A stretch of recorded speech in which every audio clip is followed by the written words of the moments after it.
one program, it will be necessary for you to insert your floppy into disk drive A. Are you ready for some football?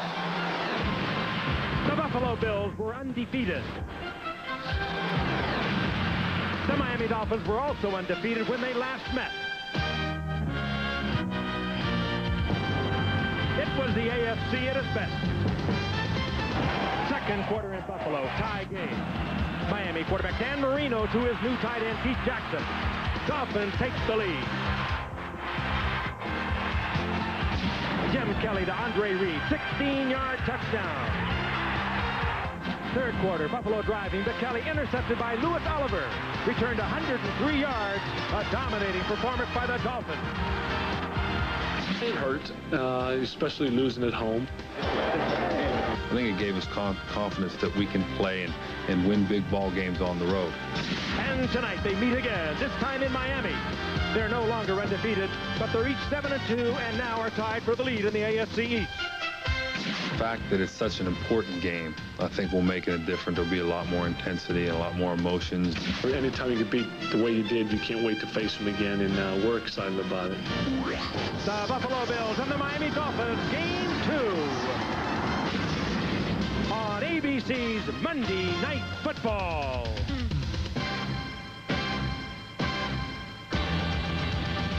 Are you ready to rock? Are you ready to roll? Are you ready for Frank and Al and Dan and Miami Buffalo? We're gonna make you smile and get rid of your blues and do the Monday Night Football boogie for you. I bet you're ready for some football. The Bills and the Dolphins are coming your way. It's Monday Night Football and it's time to play. Joe Robbie Stadium, Miami, Florida. A blustery South Florida evening, and there's a feeling of playoff intensity about this one. Could be a record crowd for the Buffalo Bills and Miami Dolphins as they go for first place in the AFC East. And there is a feeling of playoff intensity here tonight. Hello again, everyone. I'm Frank Gifford, along with Al Michaels and Dan Deerdorf. Glad you're with us for this one. The Buffalo Bills and Miami Dolphins, they played a lot of big games over the years. They play another one tonight. Both got off to great starts this year. They're both now 7-2. Miami was talking 1972 because they went 6-0 before they were knocked off by the Colts, and they lost to the Jets. They got a little revenge against the Colts last week. They beat them 28-0. Meanwhile, Buffalo won 4 in a row. They were really rolling till the Miami Dolphins killed them 37-10. Then they lost to the Raiders. They've now won 3 in a row. They are feeling very good about themselves, Al Michaels. The only problem is both these two teams are talking as if tonight, if they win tonight, they're going to win this division, and it could be. It's a very important game, not only with the team that wins tonight, Frank, going to first place in the division, but they'll have the best record in the American Football Conference. And keep in mind, over the last 5 years, the team with home field advantage in the AFC playoffs has gone to the Super Bowl. The Bills want to see the road to Pasadena this year go through Rich Stadium. Earlier this season, they used a bit of a hesitant no-huddle offense. They ran off a play every 25 or 30 seconds. Tonight, look for the hurry-up no-huddle right at the start of play every 16 or 17 seconds. They've got Jim Kelly, they've got Thurman Thomas, they've got James Lofton and Andre Reed. It's a team, Dan, that can score a lot of points in a hurry. And even though they were beaten 37-10 at Buffalo, they still picked up 400 yards of total offense. The Dolphins clearly have their hands full. Boy, they really do, Al. And you're right. They held them to only 10 points the last go-around. And you look for heroes defensively for Miami. And I guess the first guy that comes to mind is Louis Oliver, because he had 3 interceptions in the game, one of which he ran back 103 yards for a touchdown. But you ask Marv Levy who hurt him the most, and he'll tell you it was John Offerdahl, the all-pro middle linebacker of the Dolphins, because he and his run defense limited Thurman Thomas to only 33 yards rushing. Now, Offerdahl will not play tonight. He's going to miss his 2nd consecutive game because of an abdominal pull. So this is going to be a factor. The Dolphins must overcome Offerdahl's absence tonight. Best matchup of the game, Richmond Webb, the all-pro left tackle of the Dolphins, against the great Bruce Smith. And the wild card tonight, a 20-mile-an-hour plus wind tonight. Let's see how it affects the passing game. Strong wind, but a very nice night. Temperature is in the low 70s. Buffalo won the toss. They will receive. The flags at the top of the stadium, and sometimes the flags, that extend from the tops of the goalposts go in the other direction, a swirling breeze. Stojanovic to kick, and back deep, Al Edwards, left of your screen, 85, just activated, along with Kenneth Davis. And the kick is a beauty, as Stojanovic not only angled it, but got it into the end zone, and Buffalo will start at the 20-yard line. Jim Kelly to lead the charge, 18 touchdowns and 10 interceptions, and averaging better than 8 yards per pass attempt, and that's excellent. Thomas and Gardner in their two-back set. Lofton and Reed are the wideouts. McKellar is the tight end. Up front, Wolford, Richter, Hull, and with Parker not here, Glenn Parker is hurt, Farrat and Ballard. And on first down, it is Thurman Thomas picking up 3. The Miami defense, and we'll show you the defense they'll use against the 3 wideout set. It's a front 4 of Coleman, the rookie, Klingbeil, Cross, and Griggs. Then they'll go with 2 linebackers, with Sander taking Offerdall's place, and Brian Cox has been terrific, and 5 defensive backs, including Troy Vincent, a first-round draft choice. Thurman Thomas can't make the catch on second down, and it will be 3rd down and 7. Cox and Sander had him sandwiched. 3rd and 7 from the 23-yard line. One that should have been caught by Thomas, working from the little slot formation right in the hands. It would have been close to a first down. He took a late look at it as he looked at that linebacker set. There are 4 of them defensively of that unit that Al spoke of. On 3rd and 7, Kelly throws incomplete, intended for the wide-open Thomas at the 30-yard line. And you begin to wonder if the swirling wind hasn't affected each of those first 2 passes. I would swear it did on that last one, because you don't see Jim Kelly throw it that far off with a wide-open Thomas for a first down. I mentioned at the top, outside, it is a steady 21 to 22 mile an hour wind. And with the configuration of Joe Robbie here, there is so much floor space in this stadium. The wind is coming in. It's a square stadium, and it is in a circular motion. I was asking Pete Stojanovic before the game, Pete, how do you read it? He said, you cannot. It's impossible.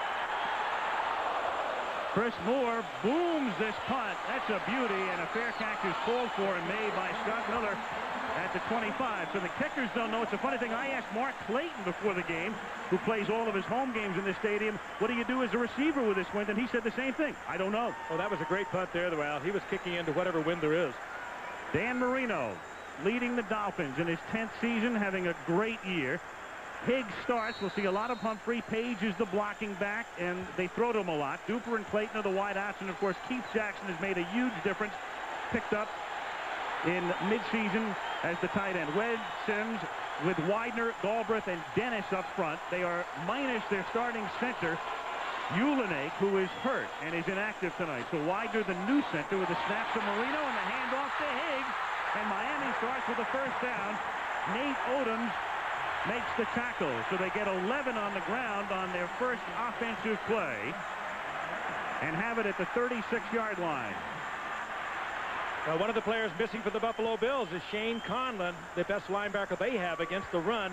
And that is exactly where the Miami Dolphins hit on the first play from scrimmage. Well, this game's starting out pretty much to Don Shula's liking, isn't it? 3 and out defensively and a first down on your first offensive play. And this crowd is in a frenzy. It sounds like January 4th quarter playoffs.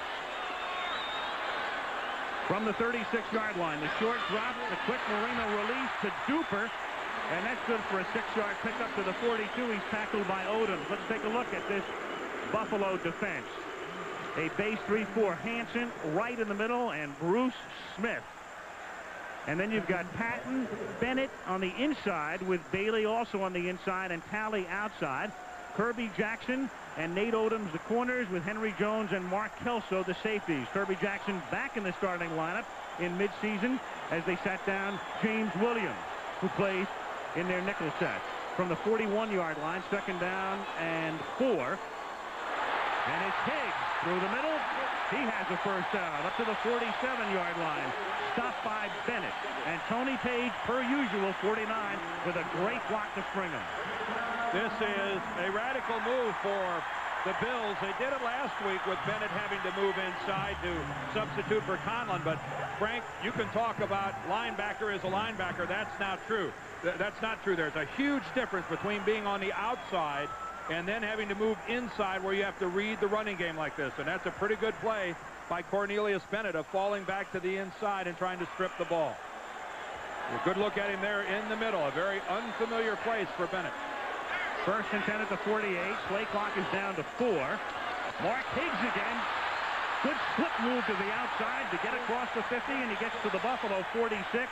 He is stopped by Phil Hansen. That's a gain of 6. It'll be 2nd and 4.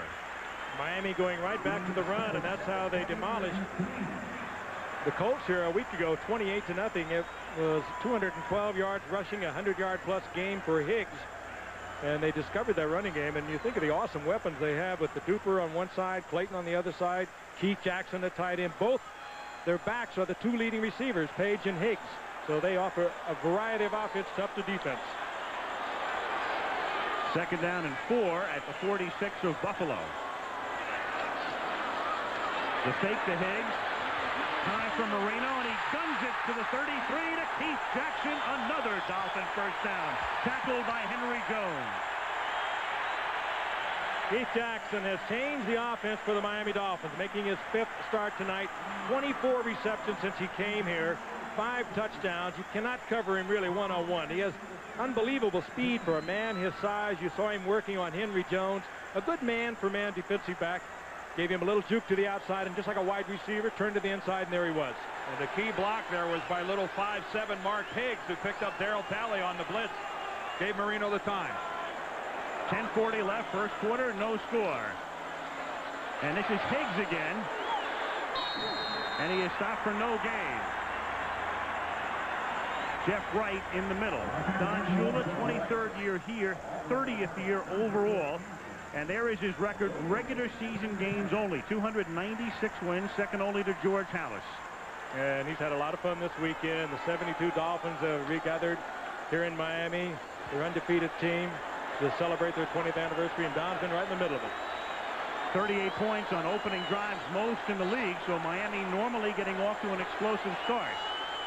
And they've looked great on this drive to this point. On 2nd and 10, Higgs exploits the hole, but a nice tackle is made by Marcus Patton to stop him at the 30-yard line. You saw the graphic relating to Miami's success on their opening drive. On the other hand, the Bills haven't allowed a point on any of their opponents' initial drives this season. So it's the There's irresistible force, a movable object Brace scenario. yourself, Bills. There's Walt Corey, their defensive coordinator. And He felt very present good. swizzle stick. He felt very good about this game tonight too, Dan. He said, I just think we're going to play our best game defensively. He said to me also, he said, they may be feeling the same way offensively. It works that way. 3rd and 6, and they bring Bobby Humphrey in, 44, the former Bronco. Everybody goes into the pattern. The pass over the middle to Keith Jackson, and he's tackled by Jones. A first down to the 24-yard line. 4 straight first downs for the Dolphins. Boy, what a close spot this will be to see whether or not this is a Miami first down.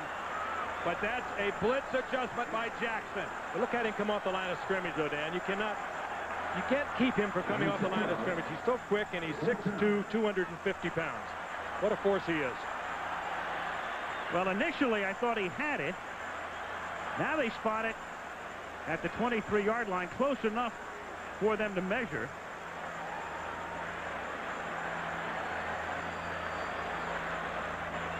I think the way they're moving the ball, even if they don't make it, they'll probably go for it. He did not get the first down. 4th and that much. They're dominating the line of scrimmage. Why not? Yeah. This is going to be a high-scoring game. You don't want to settle for 3 when just a little bit of a risk you can perhaps put up 7. 8:55 remaining, opening quarter. If you pick this up a little late, the Bills 3 and out on their first series. Number 74 is reporting as eligible for Miami. Number 74 reporting as eligible. Now Miami driving. This drive started at their own 25. Mark Dennis is the eligible receiver. Marino asking for some quiet. Double tight end set. 4th and inches at the 23-yard line. Higgs back in. Page in motion. Higgs, he's got it. To the 22-yard line, Bruce Smith makes the tackle. That does an awful lot for your offensive line. Early in the game, your coach says, go for it, guys. I believe in you. Boy, good work Widener, the center. Harry Galbraith, number 62, the right guard. They're the key guys here. Watch the third. Right to the right of Dan Marino. He's just going to open it up. But that is an excellent offensive line search. Mark Dennis in there as well. A convincing drive here by the Dolphins initially. 1st and 10. Miami at the 22. Under 8 minutes to go. First quarter. No score. Mark Clayton in motion. Blitz. Marino gets it away. Higgs is open. Inside the 10. Higgs to the 1. Whoa. Bennett was blitzing. Marino was able to get it off, and Odom and Kelso converge on the tackle. 1st and goal. Marino reading the blitz, reading the eyes of the defensive back in the coverage. Odom's looking at the receiver, fires out. Here's Higgs out of the backfield. Look at this move. Odom's leaving the proverbial you-know-what right on the turf. What a move. He is so quick, Mark Higgs. Bills have not had a goal line stand all season. In every 1st and goal situation for the opposition, the Bills have given up a touchdown. For the moment, they're able to stop Higgs, so it is 2nd and goal. Marcus Patton makes the tackle. A brilliant play by Patton. Slicing to the inside, fighting through the block. Carlton Bailey in there as well, but Patton from the outside, that was sweet. That's all timing. You have got to time this perfect, and he does do that. Look at him there right in the middle of your screen. Look at him fight between 2 Dolphins and take Higgs and not allow him to get up into the air. Number 53, Marcus Patton. 6:30 to go. First quarter with no score. 2nd and goal. It's Beatty in motion. The fake to Higgs. Marino throws. Touchdown to Greg Beatty.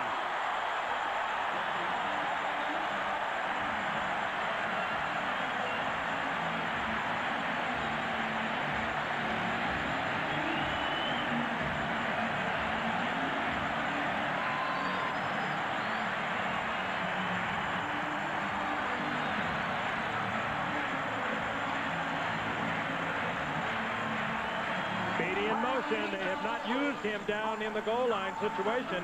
It has been Keith Jackson whom they featured down there, and they come back with Beatty. Nobody near him. Touchdown. What a beautiful drive that was for the Dolphins. But it was play-action passing on the goal line. Normally over the years, play-action passing by the Dolphins has been hollow. On that first drive, with the effectiveness that Higgs had carrying the ball, it really got Buffalo to come up and take that sucker play because they've been running it well. Flag down. Stoyanovic's kick was good, but there's a marker down at the 6-yard line. Dolphins marching from their own 25 and scoring. That's our first flag of the night. It is holding against Miami. So they'll have to re-kick it. Tom White is the official. Guys, you give Dan Marino a running game, and it's almost not fair. And a tight end like Keith Jackson. Holding, number 49, 10 yards. We'll replay the try. All right, take a look at it to the right side. There's Page, and he puts the hook. He gets the hook, and that brings the flag. And it costs him 10 yards. So in effect now, Stojanovic is kicking what would amount to a 30-yard field goal for the extra point, as they'll spot it at the 20-yard line.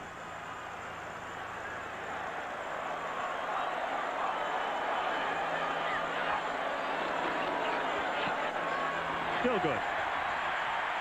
That catch by Beatty was only his 3rd reception of the season. 6:23 left in the opening quarter, and the Dolphins take a 7-0 lead.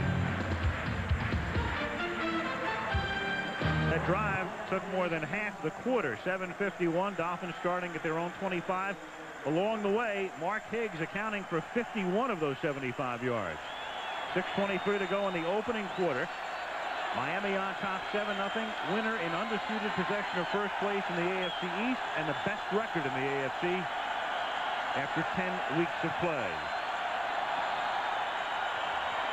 Stoyanovic's kick taken at the 1-yard line.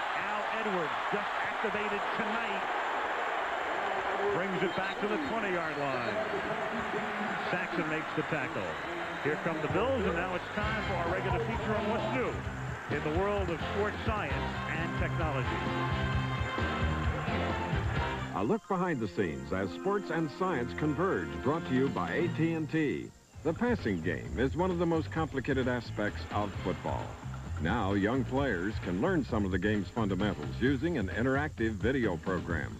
The Laserdisc program gives high school players access to real football plays, describing in clear detail various basic formations and routes.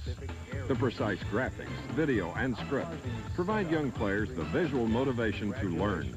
The Redskins meet the Saints. It won't be polite when they start banging heads here on Monday night.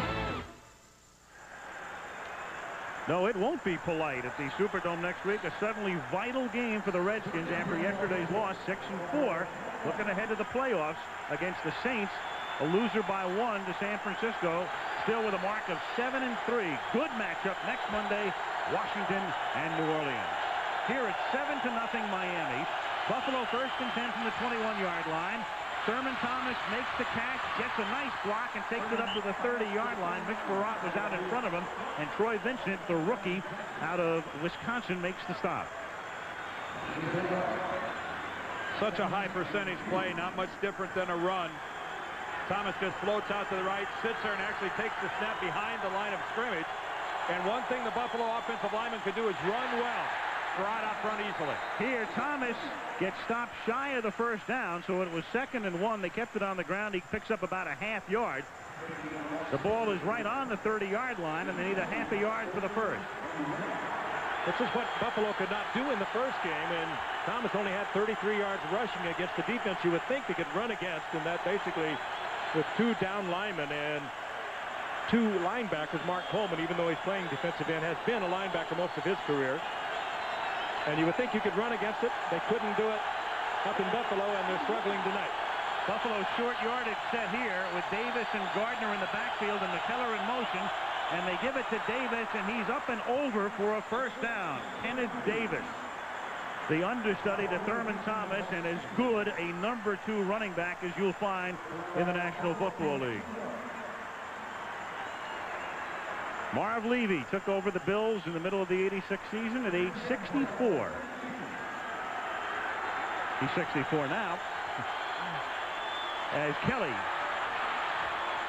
to McKellar, and McKellar reaching for the extra yard, plants the ball at the 38-yard line, tackled by Hobley. We talked about tight ends and Keith Jackson. Well, Keith McKellar missed a lot of action. He was hurt in the first game of the season with that a very bad knee, and he did not come back into action until the Jets game a few weeks ago. But he is one of those superb tight ends also, and he can make the difference out there. 2nd and 4, and here is Thomas exploiting the hole, and Thurman Thomas takes it to the 50-yard line, tackled by Hobley.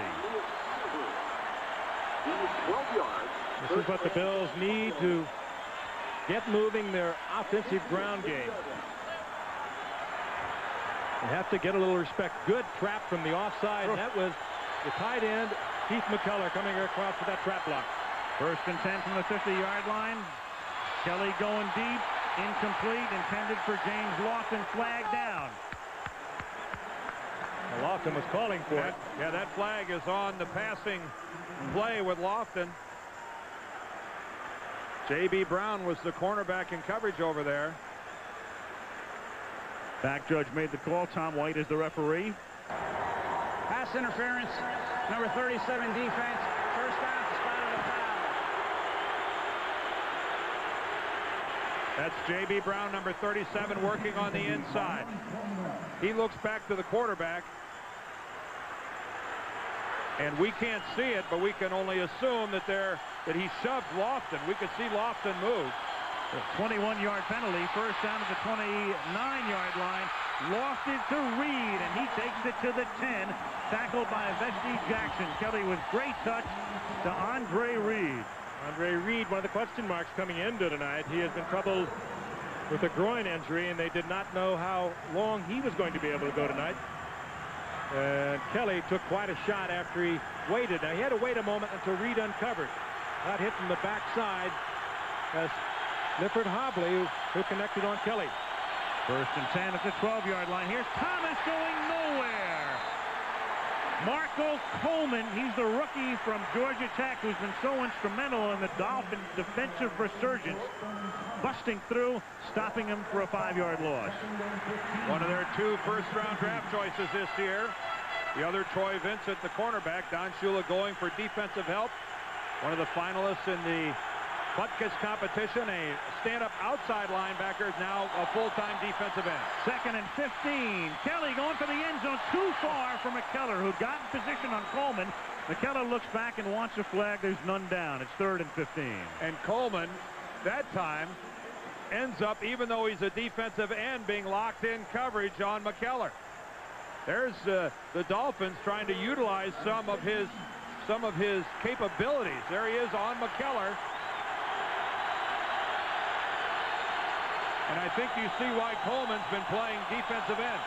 And he is not going to be able to run with Keith McKellar. 3rd and 15 from the 17. Kelly flushed out, throws. Beebe makes the catch, but he's tackled at the 9. Well short of the first down. Oliver with the stop, and the Bills will have to settle for a 3-point attempt. I know one thing going back to that last play, guys. That has been filed and cataloged by the Bills' offensive coaches that Tom Olivadotti is trying to lock up Marco Coleman on Keith McKellar. That is a matchup Buffalo would love to exploit. And Kelly will have it etched on his mind, too. When he comes up there on offense, he can see that defense. He can read the coverage of Coleman.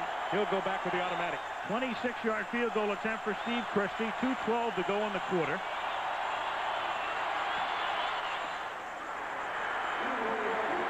And the kick is good. They get 3. 2:06 left in the first quarter. 7-3 Dolphins.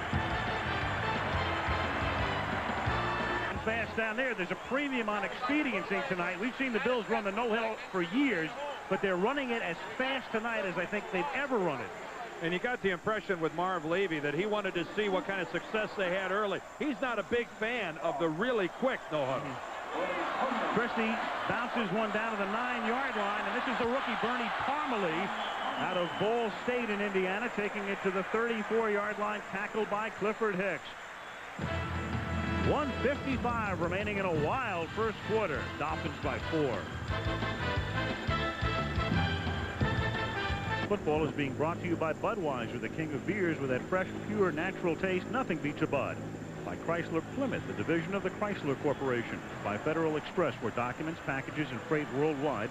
Our most important package is yours. And by Dollar Rent-A-Car, right on the airport, right on the money. Dan Marino is right on the money on the first drive. 5 for 5 for 45 yards along the way as the Dolphins move 75 yards. They lead 7-3. 1:55 left, opening quarter. From the 33 on 1st and 10. Off the fake. Marino drills it. Complete to Mark Duper. Enough for a first down at the 46-yard line. And Kirby Jackson runs him out of bounds. And the crowd saluting Duper, Duper, Duper. Well, Duper and Marino on such a good sync. And Jackson obviously playing way off of Duper, and Marino reads it, comes right back to him, single coverage. Easy completion. Marino, throughout his career, 18 games versus Buffalo, 63.3%. And tonight, he's been perfect, 6 for 6, 57 yards. Dan throws, he's 7 for 7. That's Page making the catch, takes it to the Buffalo 43-yard line, tackled by Carlton Bailey as Marino goes down.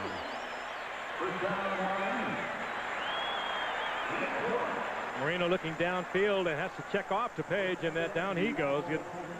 Hit there by Hansen and Wright, both on Marino. And Hansen took a couple of steps before he hit Dan Marino. That's the kind of a play that sometimes will draw a flag, sometimes depending upon the mood of the referee. He's trying to decide whether or not you can stop. If I was Phil Hansen, I would make a habit out of doing that. He's going to bring the flag. You saw Dan asking for it. Tom White not granting his wish, though. First down, 42-yard line. Marino now 8 for 8. Clayton makes the catch, and he is spun out of bounds by Kirby Jackson with 31 seconds remaining in the quarter. That's a read again against Kirby Jackson, playing way off this time, Clayton. Let's go back and take a look at that hit. Now watch Marino's release. Now there's the hit from the front, but there comes Hansen from the backside. More often than not, folks, that's going to draw a flag. The Bills were lucky to get away with that one because the play was obviousobviously over from the quarterback's position. The ball long gone, and Hansen got away with a little reminder that this is a contact sport to Dan Marino. That is the end of the first quarter. Miami 7, Buffalo 3. Back with Monday Night Football after this message and a word from our ABC station.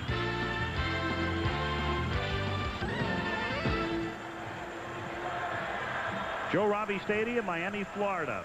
Al Michaels, Frank Gifford, Dan Deerdorf. Monday Night Football, a good one. Miami 7, Buffalo 3. We start the second quarter as the Dolphins have a 2nd down and 4 at the 36 of the Bills. Marino had a perfect first quarter. 8 for 8 for 75 yards. To the ground they go to Higgs, and Higgs gets wrapped up on a nice play by the nose tackle, Jeff Wright, slicing through, grabbing him by the ankle, stopping him for no gain. Here's a guy that has quietly developed into one of the fine nose guards in the NFL today, Jeff Wright, from Central Missouri State, and a player who, you know, lives in the shadow of Cornelius Bennett and Bruce Smith and all the great talent up in Buffalo. But this guy is a Pro Bowl caliber nose tackle.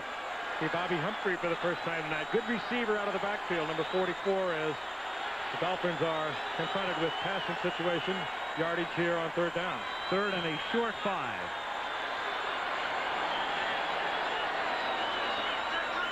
They have to get to the 38-yard line for the first down. Marino throws, and it's caught by Bobby Humphrey.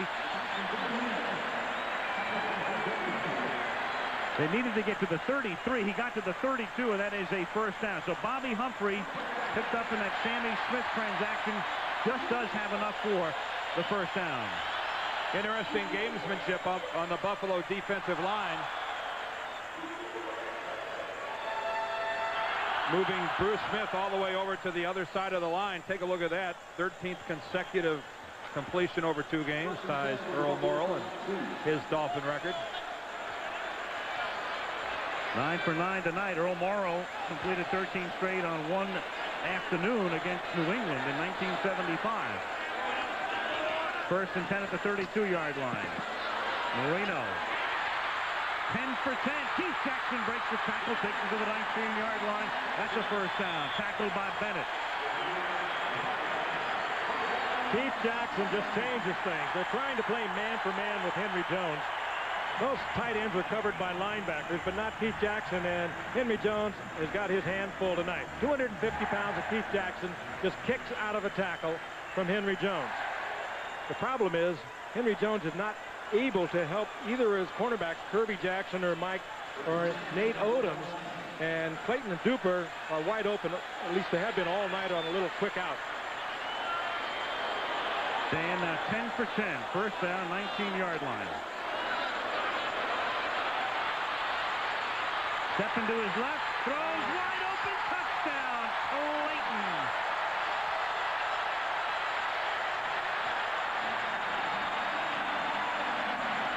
Chalk that up to the athleticism of Dan Marino. He got out of the pocket.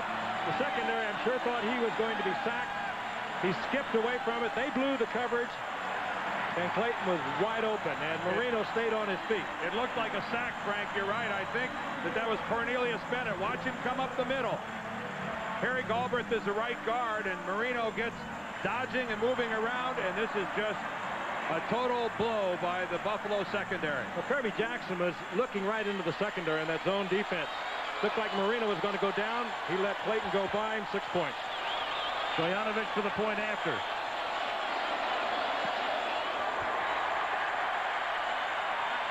Kick is good. Marino to Clayton. That's only the 78th time they've combined for a touchdown. The greatest pitch and catch combination in the history of the National Football League. Marino to Clayton.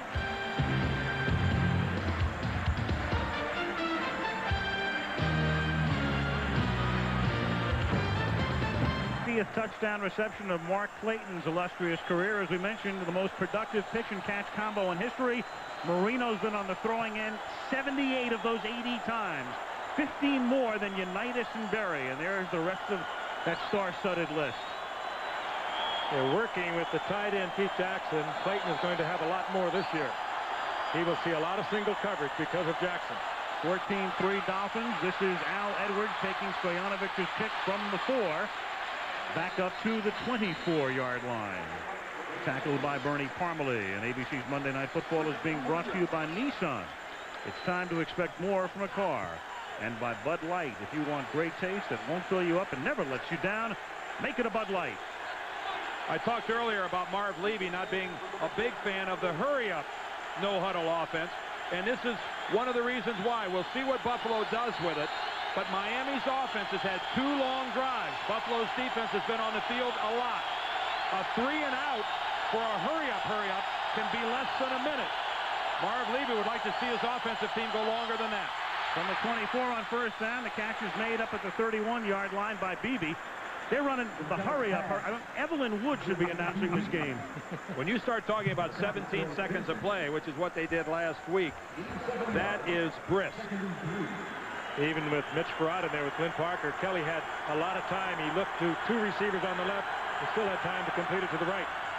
On 2nd and 2, here's Thomas, and he is stopped at the line of scrimmage. That tackle is made by Mark Sander, and it's going to be 3rd and short. And this is so critical, obviously because they're behind, but if they don't get a first down here, look how quickly their defensive team will be back on the field.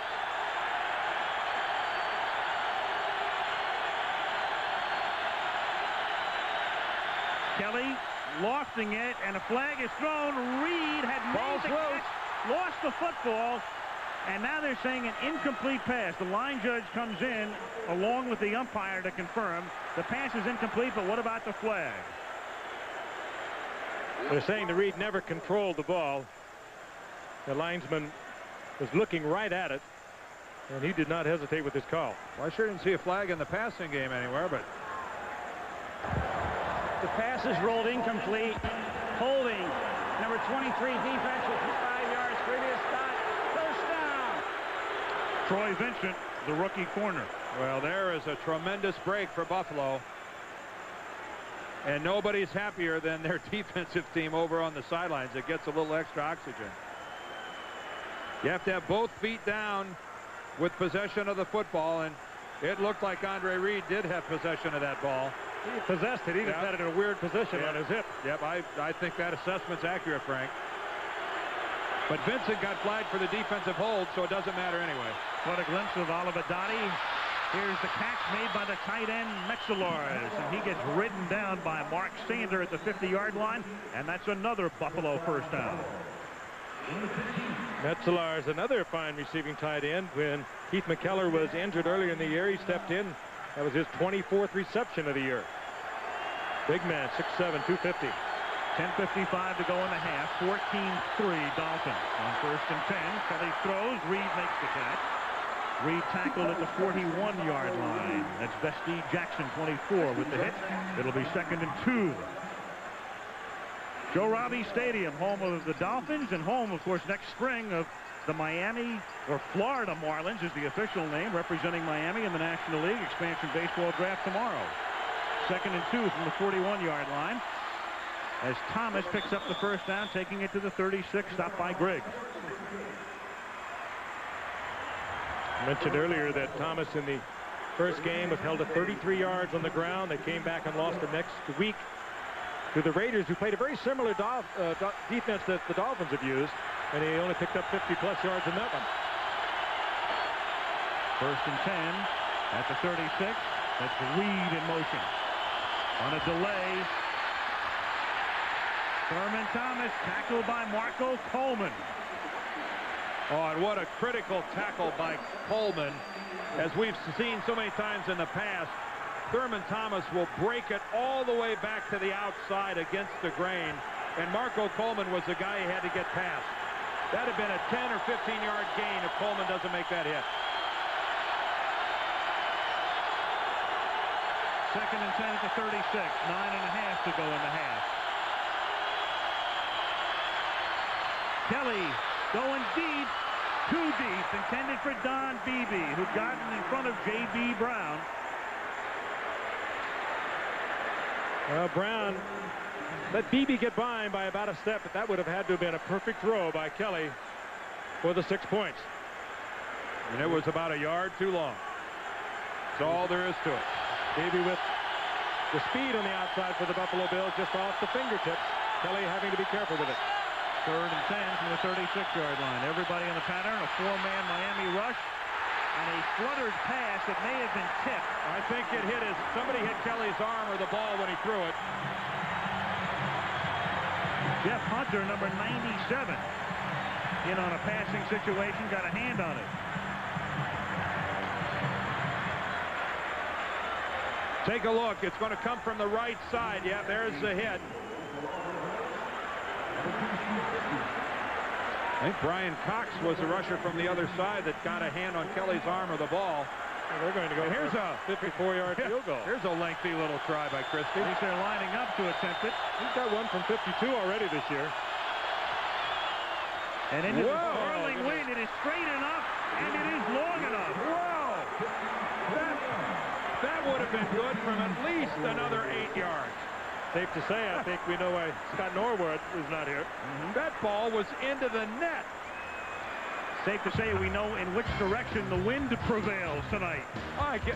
Take a look at this, folks. Up in the jet stream. Whoa. Where are you, Tom Dempsey? He'd be in second place, that's where.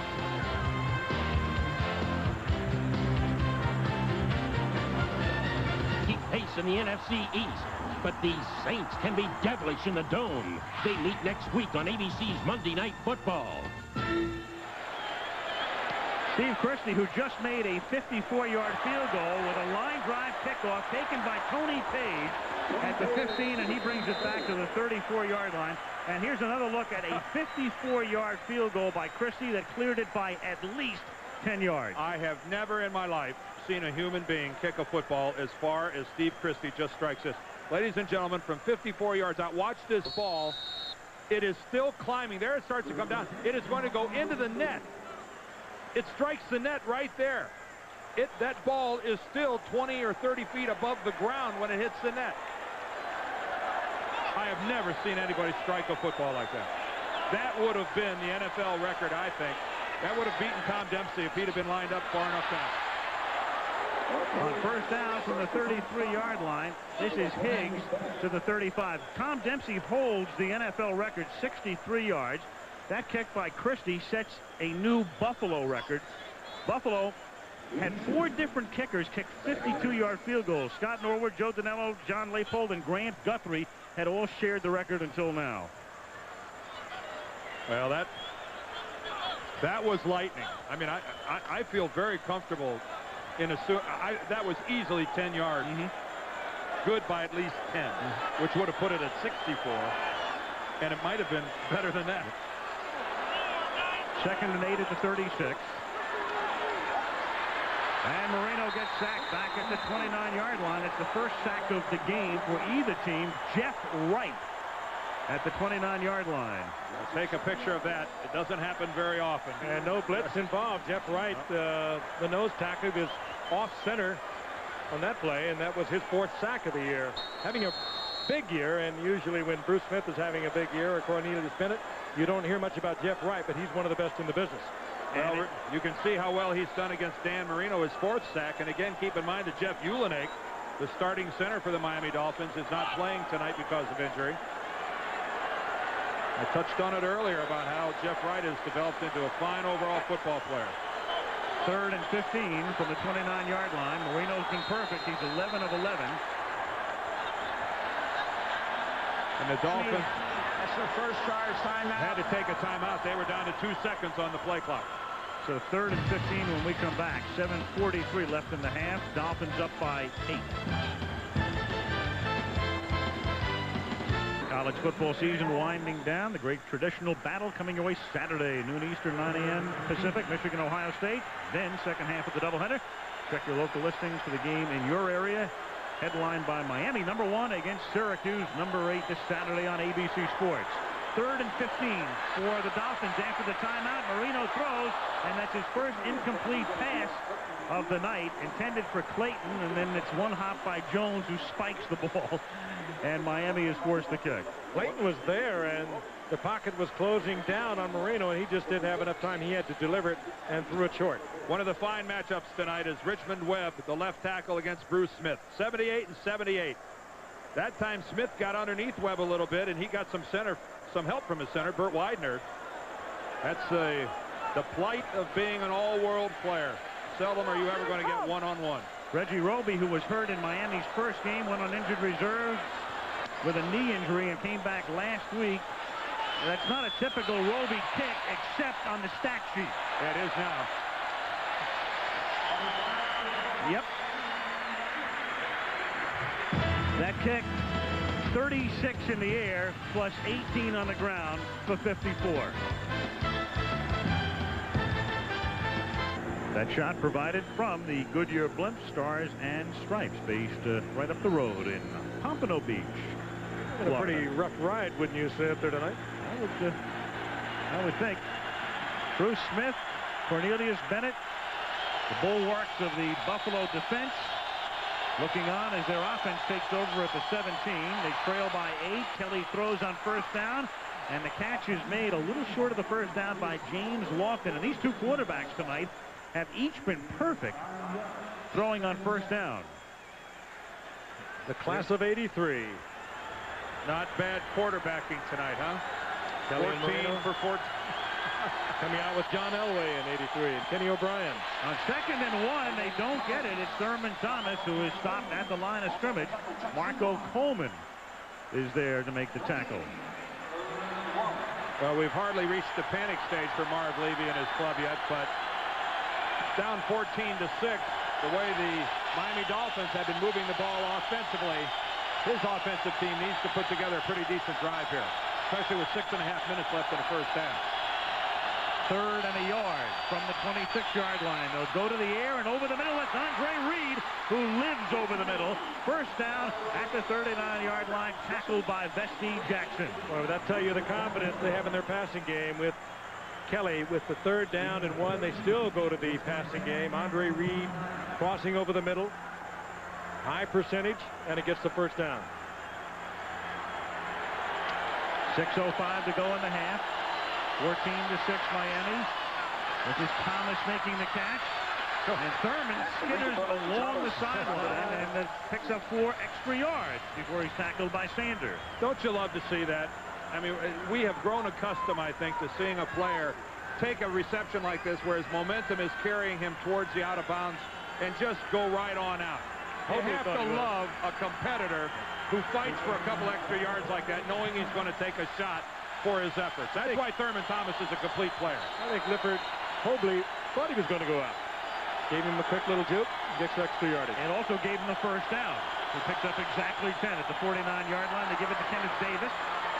And Davis picks up 8. And again, we're talking about the fact he's Thomas's understudy and as good a backup running back as you'll find in the league. It's pretty much up to Thomas. When Thurman needs a rest, he signals to the bench and comes out, and Davis comes in.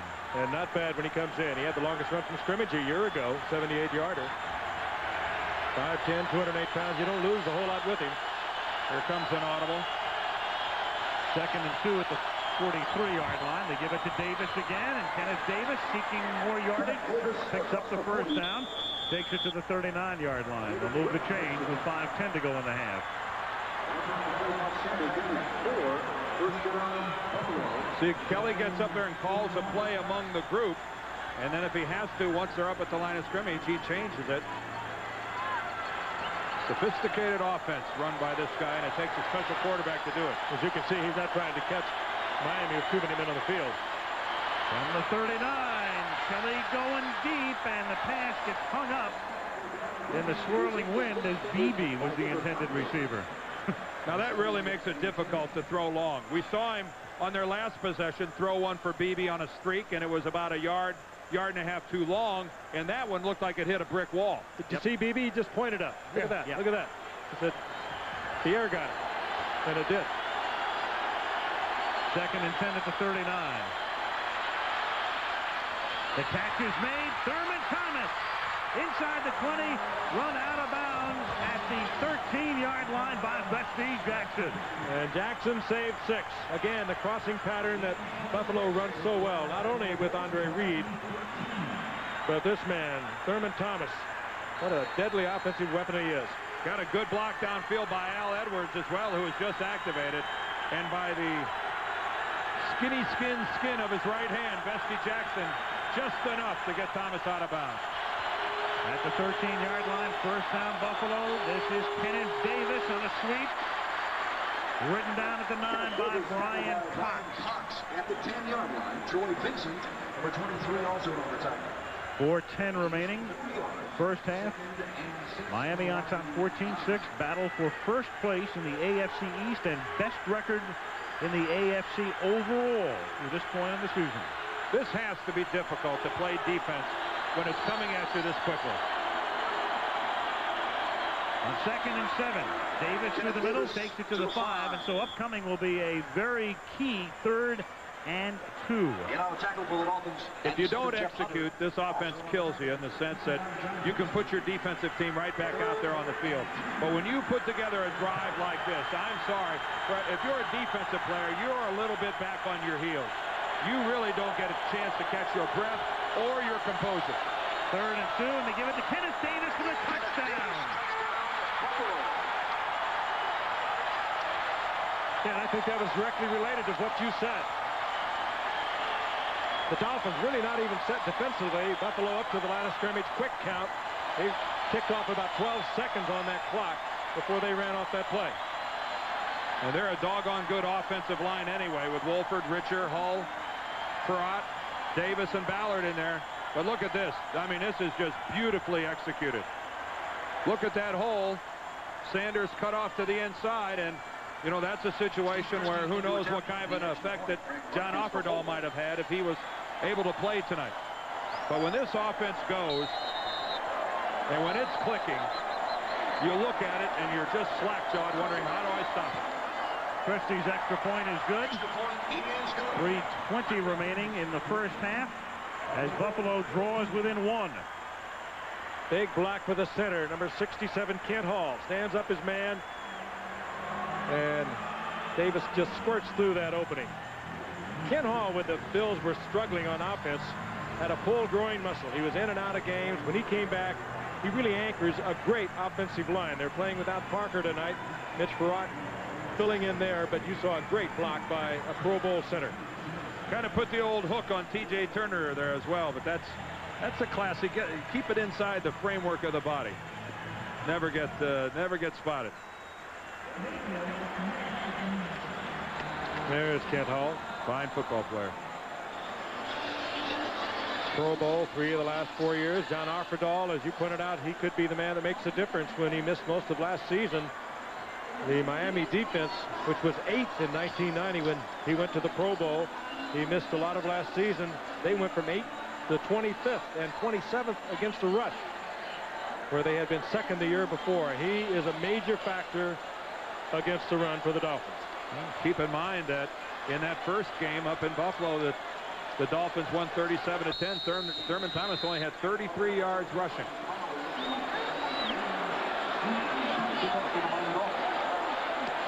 Christie to kick off. 5 yards into the end zone. Mike Williams will down it there. And Marino and the Dolphins at the 20-yard line. We talked about Bruce Smith, and naturally he gets double teamed a lot, and he is a man who commands attention, and the Dolphins through the years have done a terrific job. There are a couple of reasons for that. Number one, you double team them a lot. Number two, Dan Marino's quick release. Yeah, and Richmond Webb would be the other factor, the great left tackle. But you're right, Al. More than anything else, it's the release of Dan Marino. A quick release is better than good blocking anytime.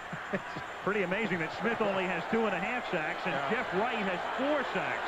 As an offensive lineman, you look real good when your quarterback only has the ball for 3 seconds. Here's Bobby Humphrey on first down. Taking it to the 21-22-yard line. Minimal gain. Darryl Talley, 56, makes the hit along with Henry Jones. Mentioned earlier, we are celebrating here in Miami the 17-0 season in 1972, and so many of the players are here. We'll take a look at some of them at halftime, but they have been having quite a weekend. Yeah, they're celebrating. There they all are gathering in the tunnel. Yeah. Nick Buonaconti.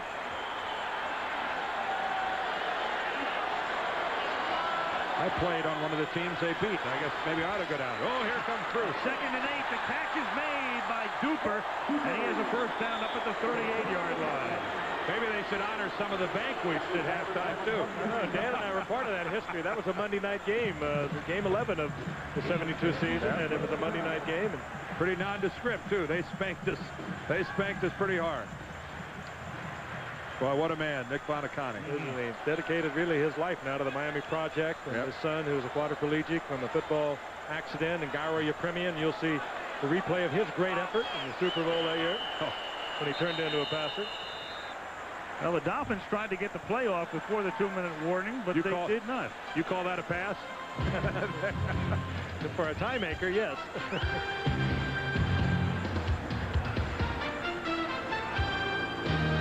Halftime, a look back at the 1972 undefeated Miami Dolphins being honored here tonight.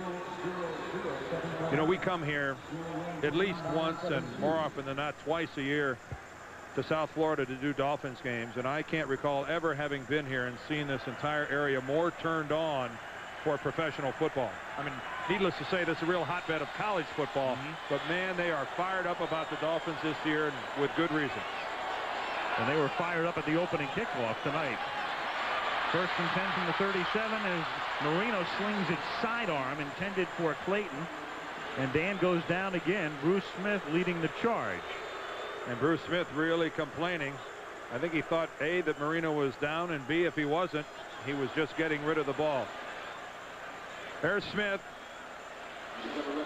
He's got Marino, and yeah, he wants to call for intentional grounding. He might have had a little bit of a case. Well, he wasn't that far away from Clayton. Clayton was definitely in the area, and Bruce, that's just not going to happen. It's still intention, though, isn't it? The referee can rule it. That would have been dubious. Would not call. 2nd down and 10 at the 37-yard line. Marino throws incomplete. There's a flag down. It came from the umpire, normally indicating offensive holding. Yeah, Bruce Smith is saying, I was the holdee. Who is the holder? Is it Richmond Webb, 78?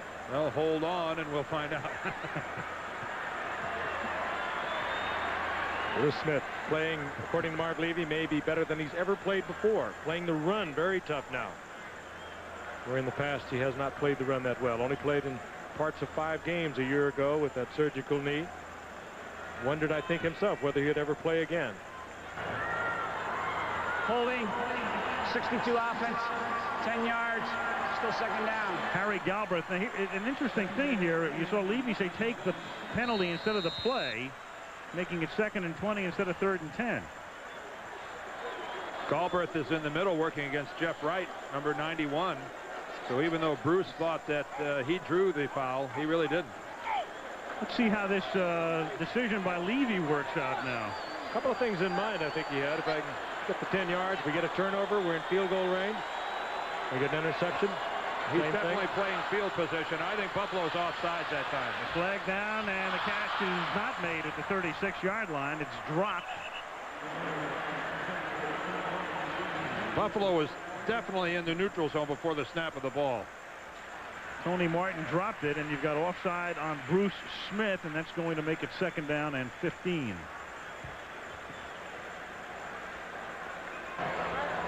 Defense, number 78 offsides, 5 yards, still 2nd down. They put a lot of burden on Bruce Smith. Dan pointed out they move him all over the line of scrimmage. There he is right in the middle of your picture, trying to split the gap, anticipating the count. Perhaps Marino had been going on the same count for 3 or 4 plays in a row, and quarterbacks get caught up in that. And you guess with it. Sometimes you're right, sometimes you're wrong. 2nd and 15, 1:43 left in the half. Miami has 2 timeouts left. Dolphins up by 1, 14-13. And again, here comes Smith. Was he induced?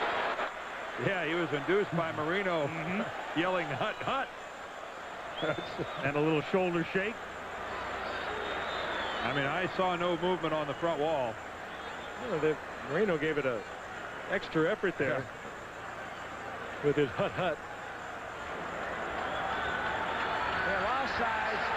Number 78 defense in the offensive backfield prior to the snap. Therefore, there's no play. Still second down. Well, they just gave him the holding penalty back with 2 offside calls. Back once we came. 2nd and 10. Well, Marv was right. That would have happened. If he declined that, it would have been first down. Dan Marino pointing out the potential blitzer. Marino.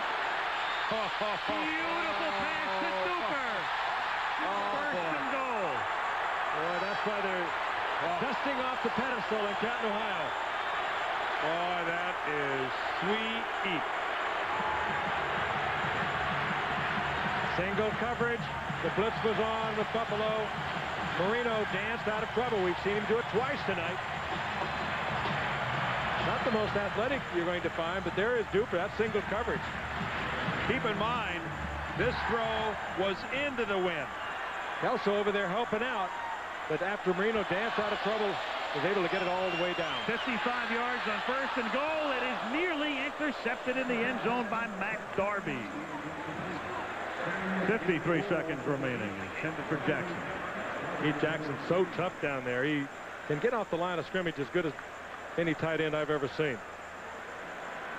You try and force him, try and make the play on him. That time he came from outside, but he is so quick for a big man. And that ball thrown about 2 yards behind Keith Jackson, and Matt Darby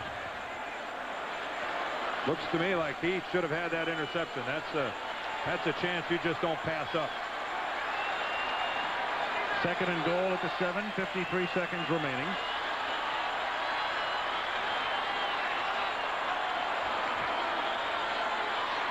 Good protection, and that's knocked down. He threw it right into the shirt of Cornelius Bennett.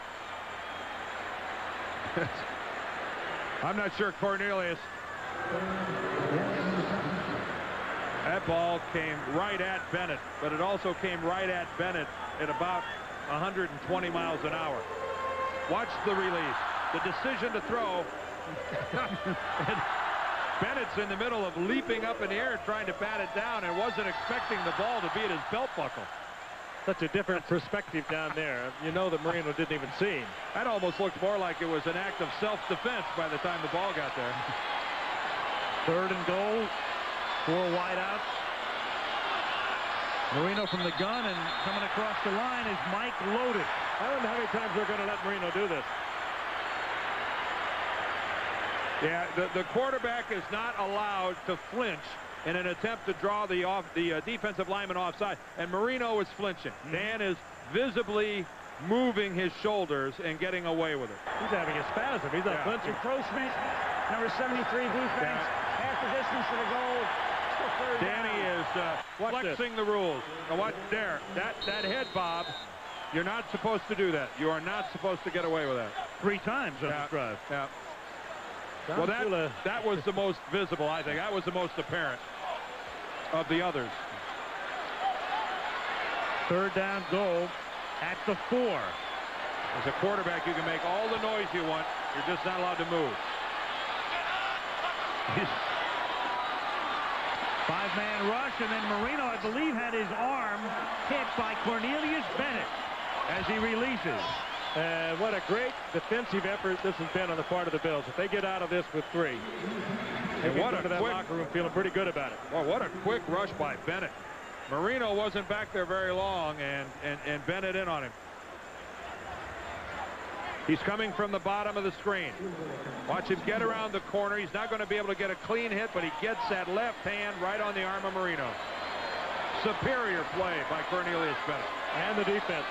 21-yard field goal attempt, in effect an extra point for Stojanovic to try to put them up 17-13. And he does. And with 42 seconds remaining and Buffalo having all of its timeouts, that's an eternity. The half is not over. And a field goal kicker that can kick it about 65 yards. Yes. I think it's safe to say that Miami won't call a timeout after Buffalo's first play. No.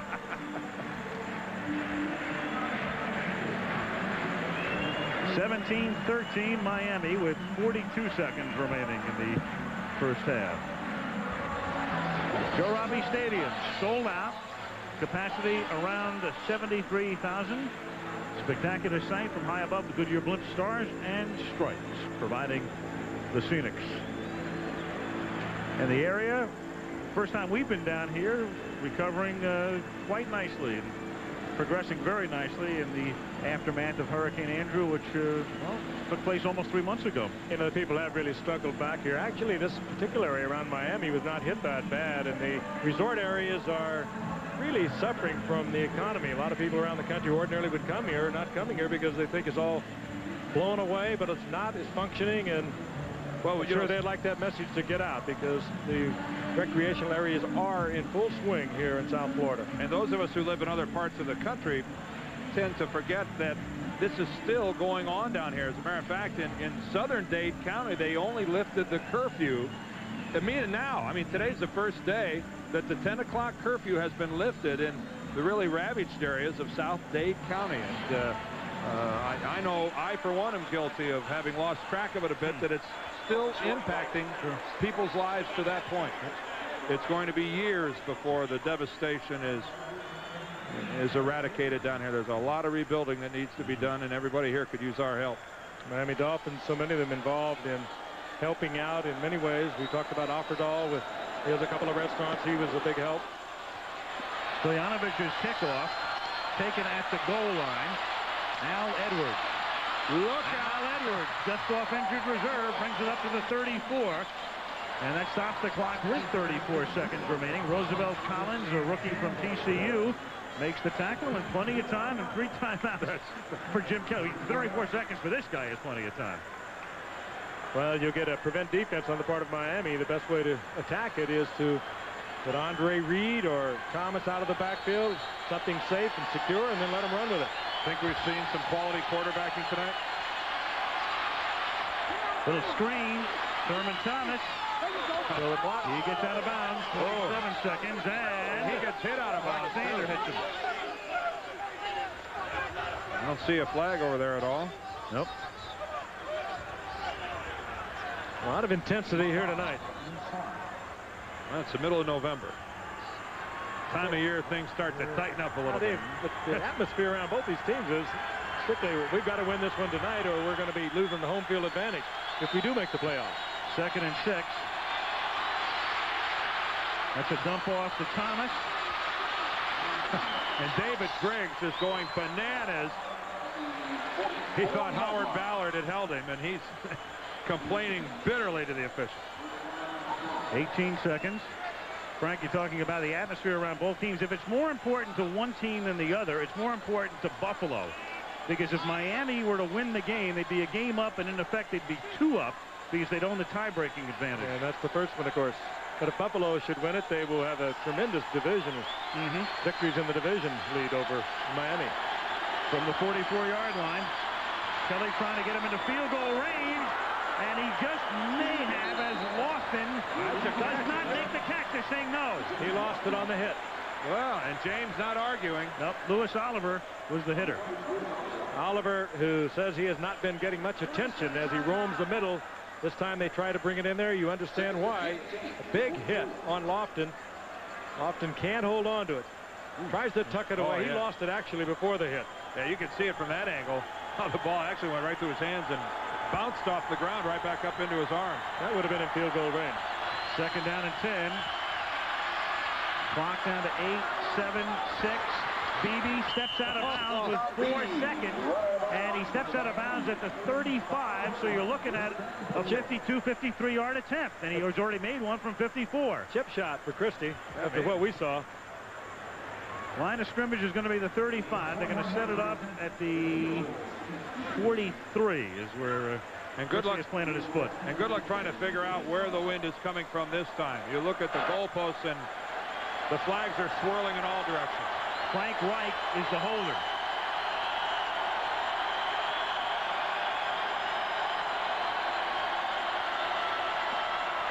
Not even close and blocked. It's blocked, and look out, you better... Oh, there's a smart play. Get it out of bounds. Frank Reich knocking it out of bounds. Time has run out. Good move. That was an intelligent play by the Maryland quarterback, Frank Reich. End of an outstanding first half. Miami 17, Buffalo 13. And we'll return with halftime activities after this message from the National Football League and a word from our ABC stations.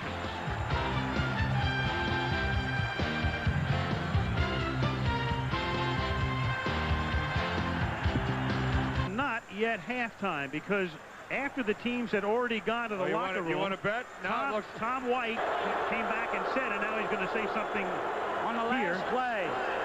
There was an illegal bat by the kicking team. The penalty has been refused by Miami. Half is over.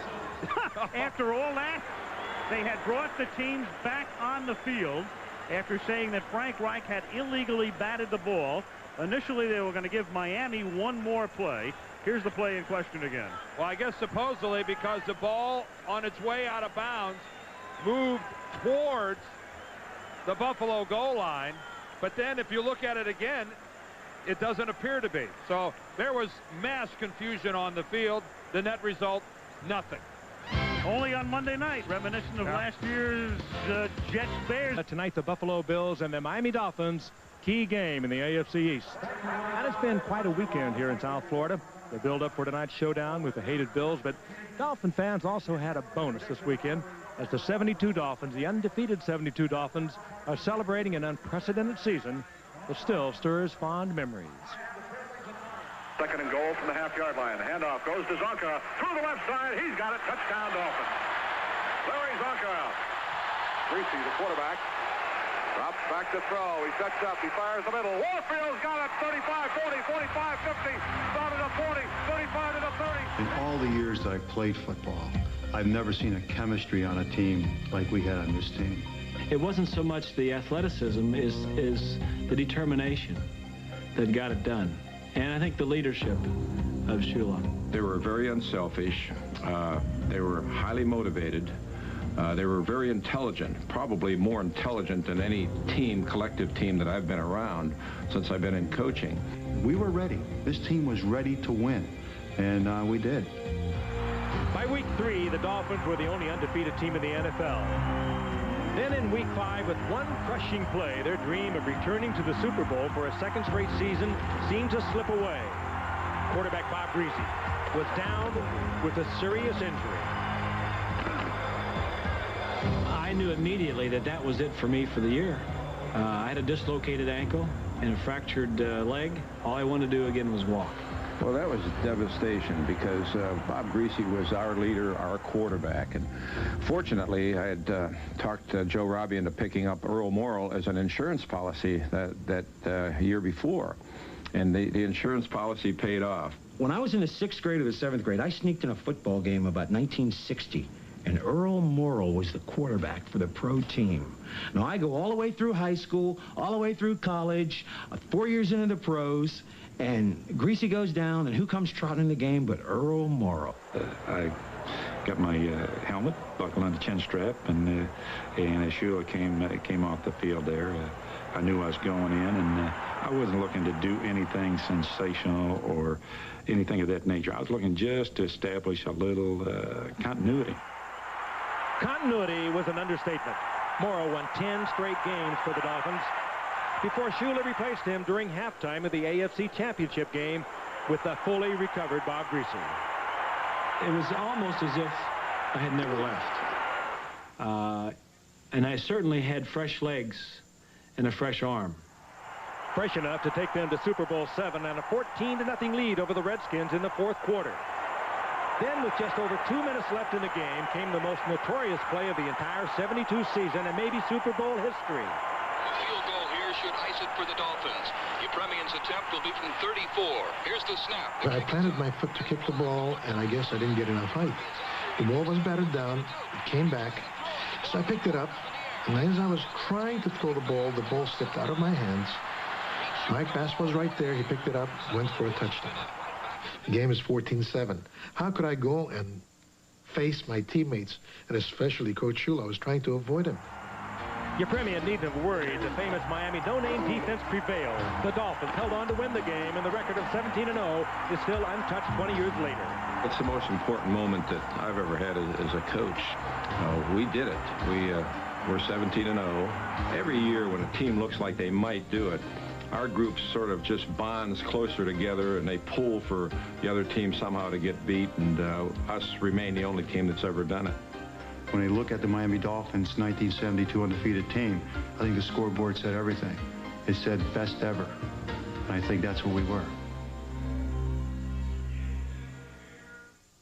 Halftime, Joe Robbie Stadium in Miami. The Miami Dolphins over the Buffalo Bills in a very important game here in the Eastern Division of the AFC. And, guys, I think it's everything we thought it would be. High scoring. It's a real shootout. Great first half, 17-13. We're going to take a look at some of the highlights.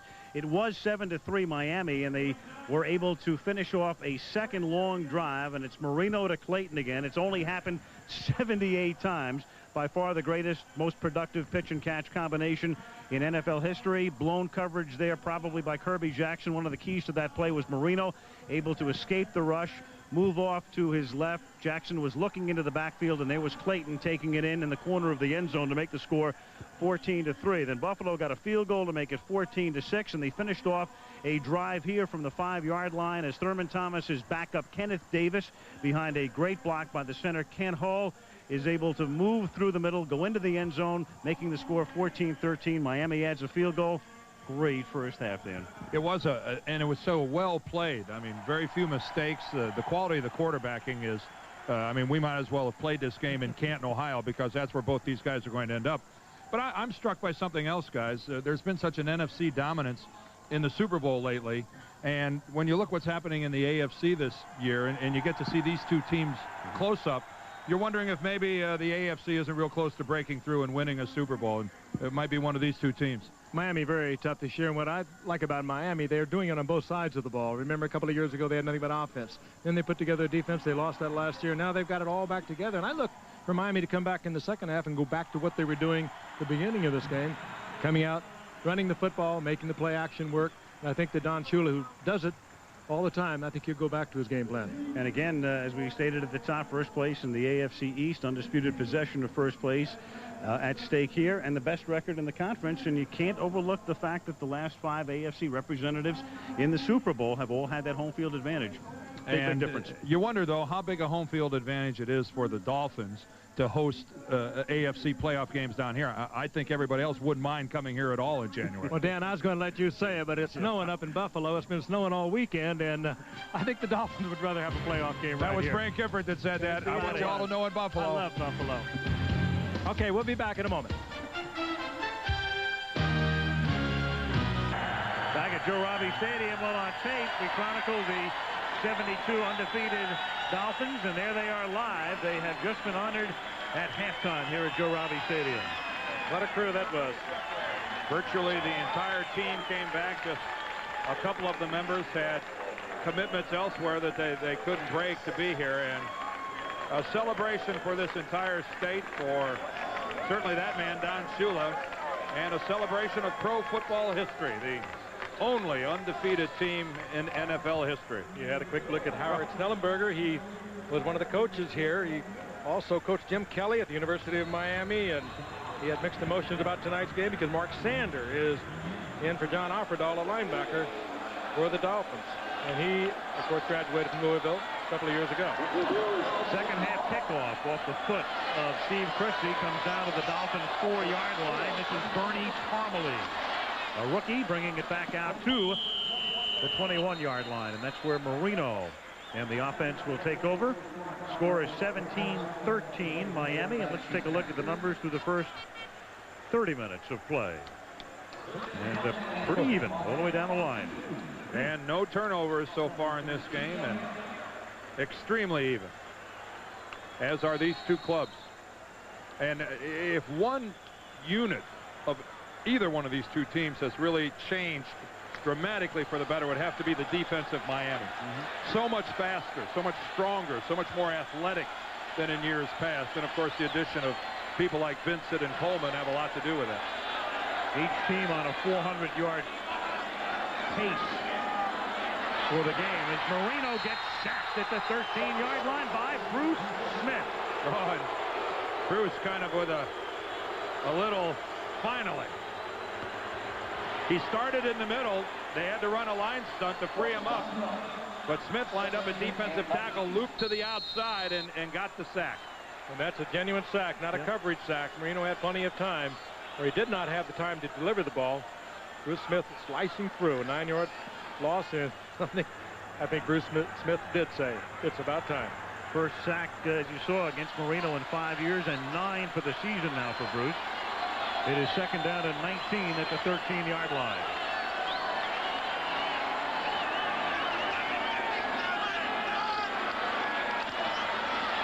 Mark Higgs. This is the way they started the game with Higgs on the ground. He takes it out past the 20-yard line, and there's a marker down. And Richmond Webb, the left tackle, tackled Bruce Smith. Holding against Miami. Well, those are the things you don't see in the book either, are they, Dan? He draws so many penalties. That's the second one tonight, second time he's been held. Those are big plays. It's like a sack. I saw this one from this appeared to be a major league. This was not a novice hold. Holding. Number 78 on the offense. Half the distance to the goal. Still second down.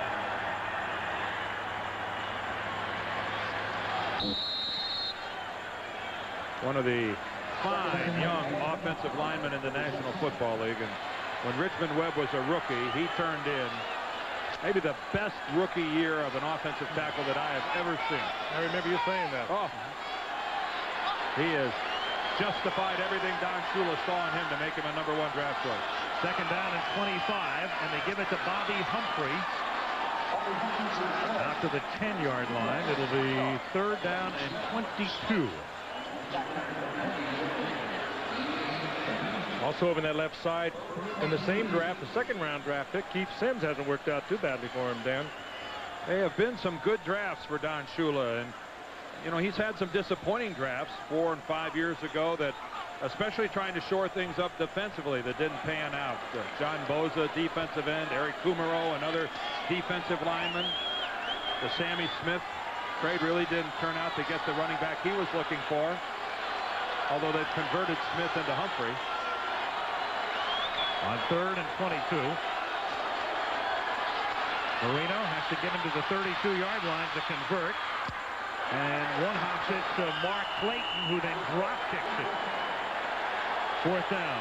Well, that was coverage. Good coverage downfield where Marino wanted to go. Danced around. He knew the pocket was going to close in on him. And he underthrew Clayton, which would have been, of course, far short of a first down.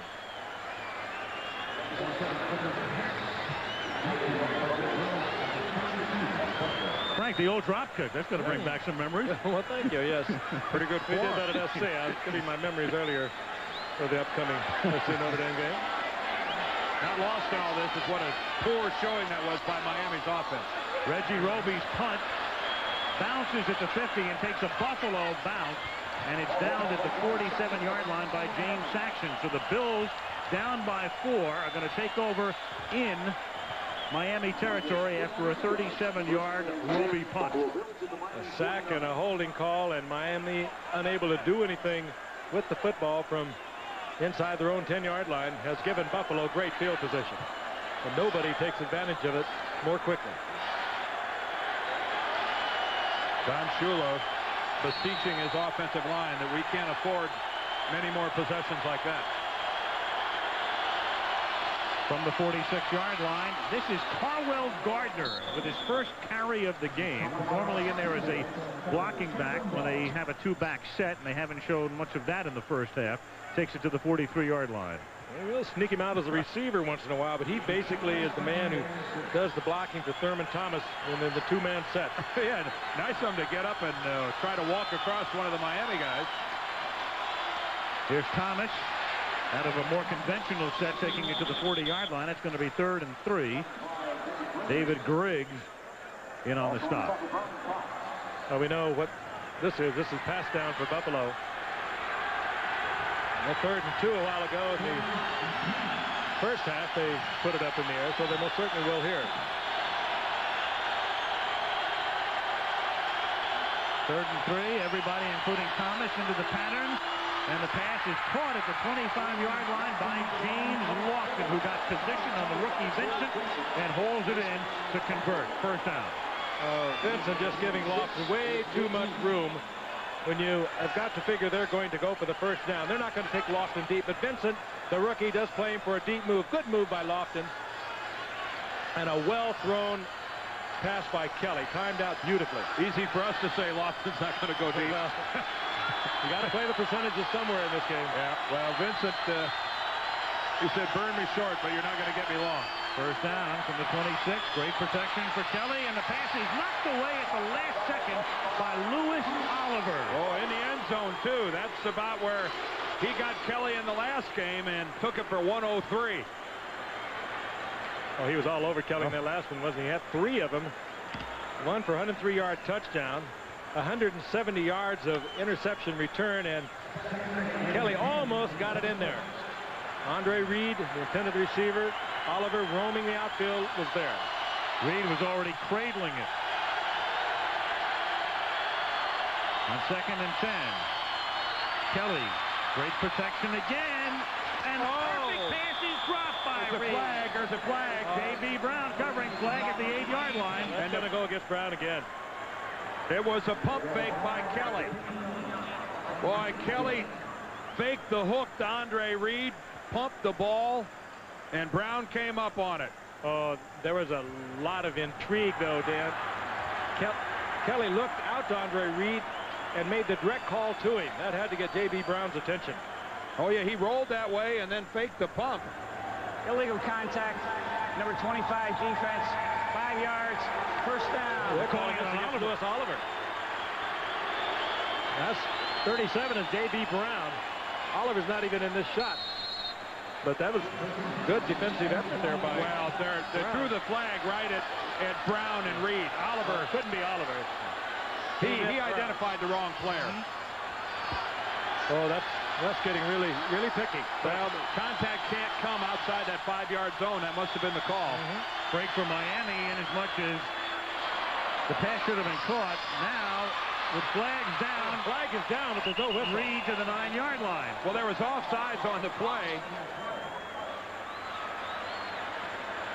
Marco Coleman was offside, but whistled.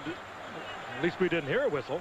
Well, we had a false start offensively, too. Well, but Dan, you play football until the whistle blows. Oh, yeah. But, I mean, Coleman comes, but then the tight end, I think Metzelar's, moves as well.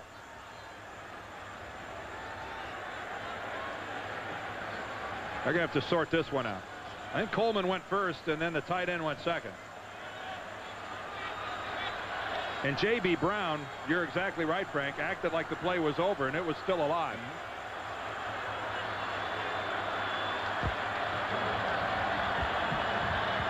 There is no play. We have a false start prior to the play. Number 84 offense, 5 yards, still first down. There was no play and no whistle. All right, they're calling the tight end. He's signaling that it was Keith McKellar to that side.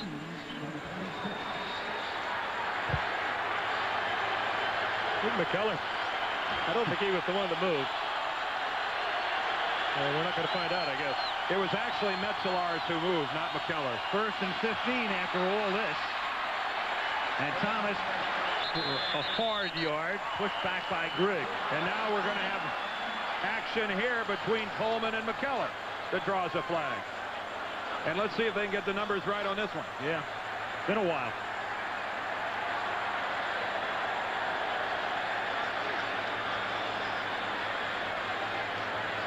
And we have gone from a very extremely well played first half to a chaotic start here in half number 2. It all started at the end of the first half. Remember earlier in the game when McKellar beat Marco Coleman on a pass pattern? Personal foul, unnecessary roughness, number 90 on Miami, half the distance to the goal, first down. That's big time. He's right over McKellar, top of your screen. And well, they always see the second one. Yep. Well, They do always see the second one, but that's a shove more than anything else. Yeah. I mean, these are big guys, and that stuff goes on virtually every play. And now we've got another whistle. Frank, what do you think? I mean, you see that kind of stuff all the time. I'm not sure that's flag material. Particularly in a game like this, it's not had a lot of penalties. A fist or a punch or something like that. That was getting up off the ground, more of a shove than anything else. I don't know what that is. Play clock should go back to 25 is what he's signaling. Any way you look at it, Buffalo is getting a whole lot closer to the Miami end zone. 1st and 10 at the 12-yard line. Thomas to the 9. No flags. Remember the first time he talked to Don Shula about Mark Coleman? He said he is a great backside pursuit man. At that point, early in the season, they were playing at left linebacker. They moved him over to right defensive end, and you just saw what Don Shula was talking about. He closed down on Thurman Thomas.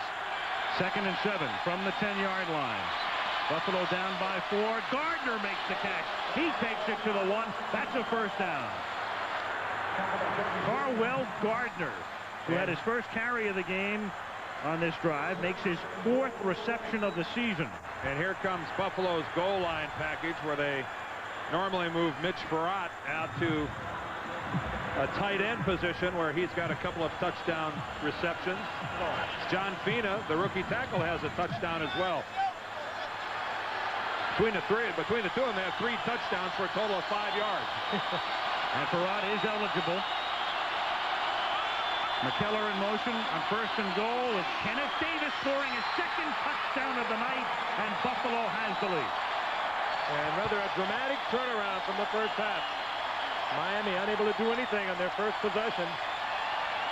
Buffalo taking it in. Well, the advantages you get by putting a guard at tight end is certainly a better block at the point of attack. That's Mitch Farrat, number 59 on the left side. And look how he takes number 51, Cox, and just pins him back. Gardner, good work. Richer, good work at the point of attack, and an easy stroll into the end zone. Christie for the point after. So a couple of keys. It was a short Roby punt. It was a costly personal foul on Marco Coleman. The Bills convert, and with 9:16 to go in the 3rd, for the first time in the game, Buffalo is ahead. 9:16 left, 3rd quarter, 20-17, Bills. Christie to kick off. Mike Williams and Bernie Parmalee back to receive for the Dolphins.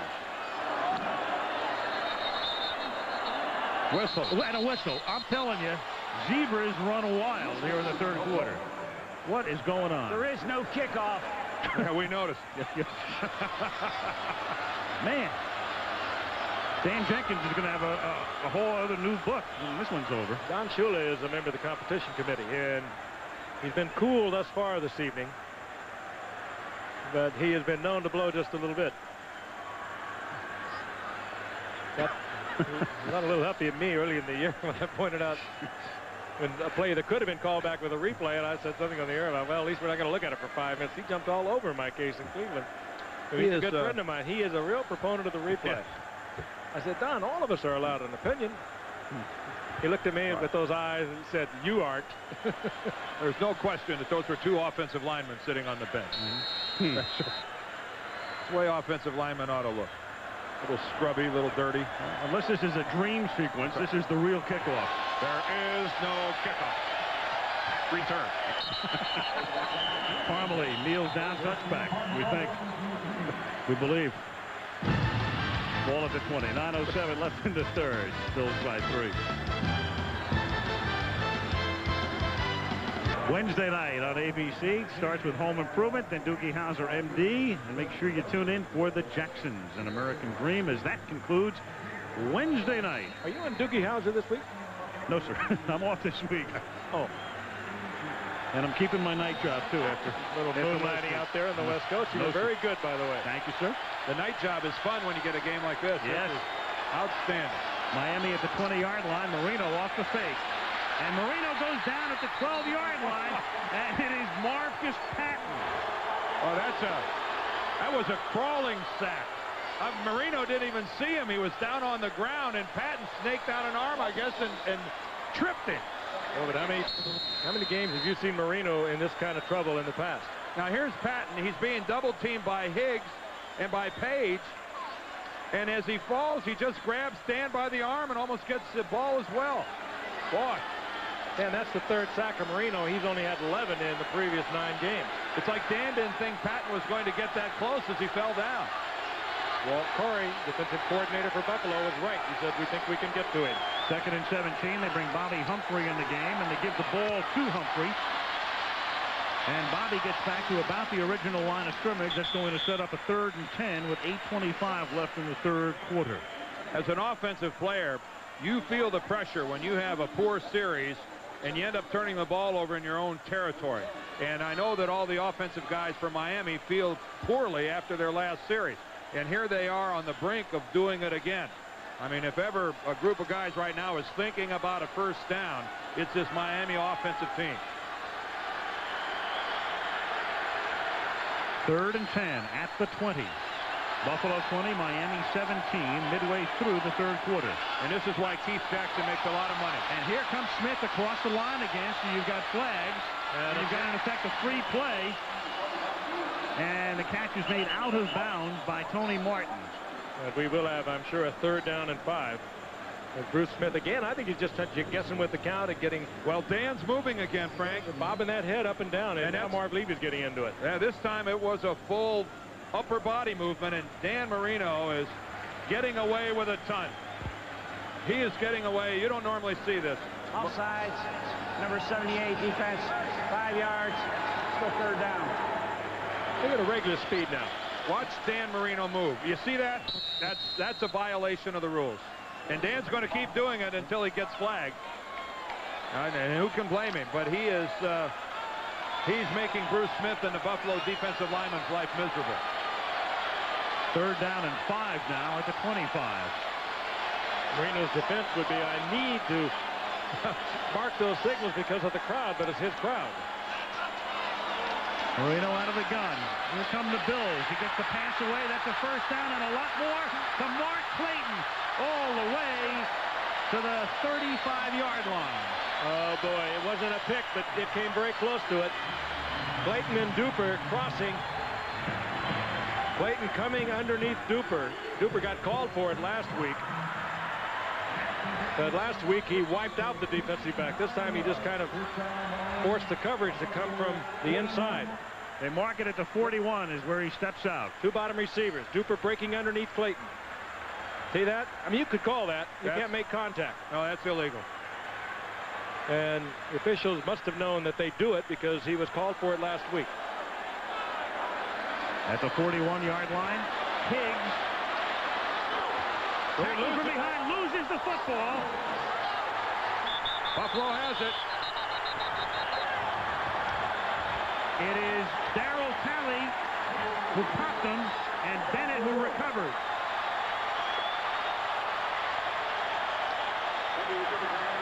Talley with a good strip. Called all over Higgs. Just ripped it out. Over the years, how many big plays have we seen Talley make? Watch this. Wraps his arm around and just gives it a yank down. Here comes the right arm. Bang. Out it goes. Credit Henry Jones, the strong safety. He's the guy that came up and forced Higgs back to the inside. On 1st down now, Thomas picks up 2 to the 46-yard line. Darryl Talley on a team with so many stars, and even on his side of the ball with Smith and Bennett getting so much publicity, and Coleman is the injured Dolphin Marco Coleman. But you've got Jim Kelly, and you've got Thurman Thomas, and you've got Lofton going to the Hall of Fame, and you've got Andre Reed, and all of those guys, and you keep overlooking Darryl Talley, who never gets hurt, who's always in there, and time after time makes the big play. But over the last couple of years, astute football people have really learned his value, and Marv Levy is his biggest fan, and it's nice to have the head coach in your corner. Better the owner. Both.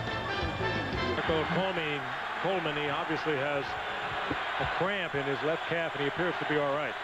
So after the injury timeout on 2nd down and 8, the pass is incomplete, intended for Pete Metzelaars. It is 3rd down and 8 now at the Buffalo 46-yard line. Coleman out, and his spot taken by Larry Webster, rookie from Maryland. 6:35 left in the 3rd quarter, and the game is close, and so are the numbers. 2 yards. Marco's back.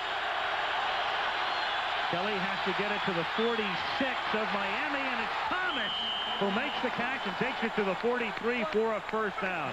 You know, one great thing about Thurman Thomas, he's been such a great player. You can only hope his legacy is not he's the guy who forgot his helmet at the Super Bowl. I don't think that'll be his legacy. No. He's much more than that, and one of his true abilities and gifts is to be able to operate in space. That time he released through the line of scrimmage, made it look like he was lost in the shuffle, and then worked underneath. He can go outside, inside, a big part of the passing game. And now we're having, I can only assume, some sort of problem with the clock. It must be. And Jim Kelly brings his offensive team back into the huddle. You take a look at that. 8 games against the Dolphins. 157 total yards, rushing and receiving per game. I mean, talk about an asset.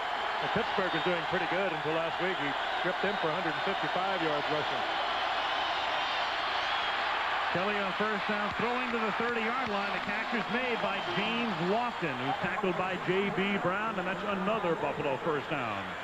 J.B. just expecting that Lofton might take it into the end zone. He's done it so many times, and he just pulls up and in perfect sync with quarterback Jim Kelly. He was there. Brown couldn't get back to it. Well, it's smart by Brown Buffalo. back. Look at this. It's smart by Buffalo to take advantage of that cushion, Frank. You're right. Absolutely. 1st down, and it's an end around. Andre Reed gets a block from McKellar, and then gets taken down at the 20-yard line after a gain of 8 by Oliver and Hobley. Andre Reed reminds me of what the Tina Turner and Proud Mary. We never do nothing nice and easy. This guy never seems to get a reception where he doesn't get pounded, or a run where he doesn't get pounded. I'm not sure there's a receiver in the league that takes more contact and abuse than Andre Reed. Here's Thomas on 2nd and 1, taking it to the 10. And Thurman in yards from scrimmage tonight is up near the 100-yard mark, on his way to a 4th consecutive season, leading the NFL in yards from scrimmage, which is rushing and receiving combined. Was it 11:51 after 9 games? And here he is, and you can see he gets stronger as the game goes on. Thomas again upended at the 10-yard line. Klingbeil in on the hit. 4:20 remaining in the 3rd quarter.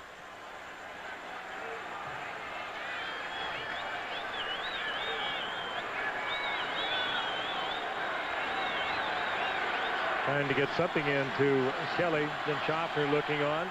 Schaffner, the quarterback coach. On 2nd and 9, the fake to Thomas. Kelly throws, and a great catch is made by McKellar at the 5-yard line. And it will be 3rd down and 4 for a 1st and 5 for a touchdown. So many tools, so many weapons, so many gifted football players that number 12 can get the football to during the course of a game. One right after another. Lofton, Reed, McKellar, Thomas, Kenneth Davis, Beebe. I mean, it just goes, it's endless. Very big play here. 3rd and 4 at the 5. Buffalo up by 3, and it's a big enough play that Kelly's going to spend a timeout. Yeah, he could have got the ball off. He just didn't like the defensive set with the formation he had. He had 12 seconds on the clock, and he said, hey, let's talk it over. Marco Coleman with leg cramps, and he will be in and out of the game, and he is out at the moment on a very key play here. Joe Green, the defensive line coach, Mean Joe Green. It looks like he's still got a few plays left in him. It is 3rd and 4 for the 1st, 5 for the touchdown. Big play. Kelly lofting it into the end zone. There's a flag down. Lofton can't make the catch. He got tangled up with Brown. Oliver screaming at the official. I think we might have a pick called here. They didn't call one earlier. But the Dolphins just collided with themselves. You may have offensive interference here. Two Dolphins collided when the flag was flown. We saw a pick earlier, successful on the part of the Dolphins. You may have Lofton actually pushing off, trying to get it free into the corner. You know, he's a big man, James Lofton, 6'3", 190 pounds. He's not afraid to use his size to try to get open either. With these guys, you could have anything.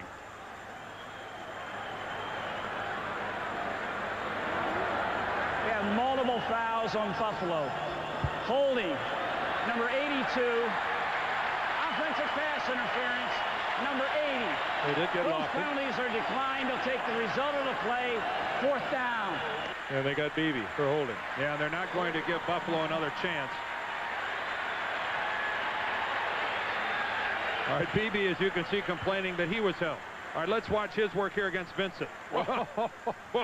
There's a bulldog move. Yes, that's legitimate. Now watch the upper left. Watch Lofton make his break right there, where he pushes J.B. Brown with his right arm. That's the one that drew that.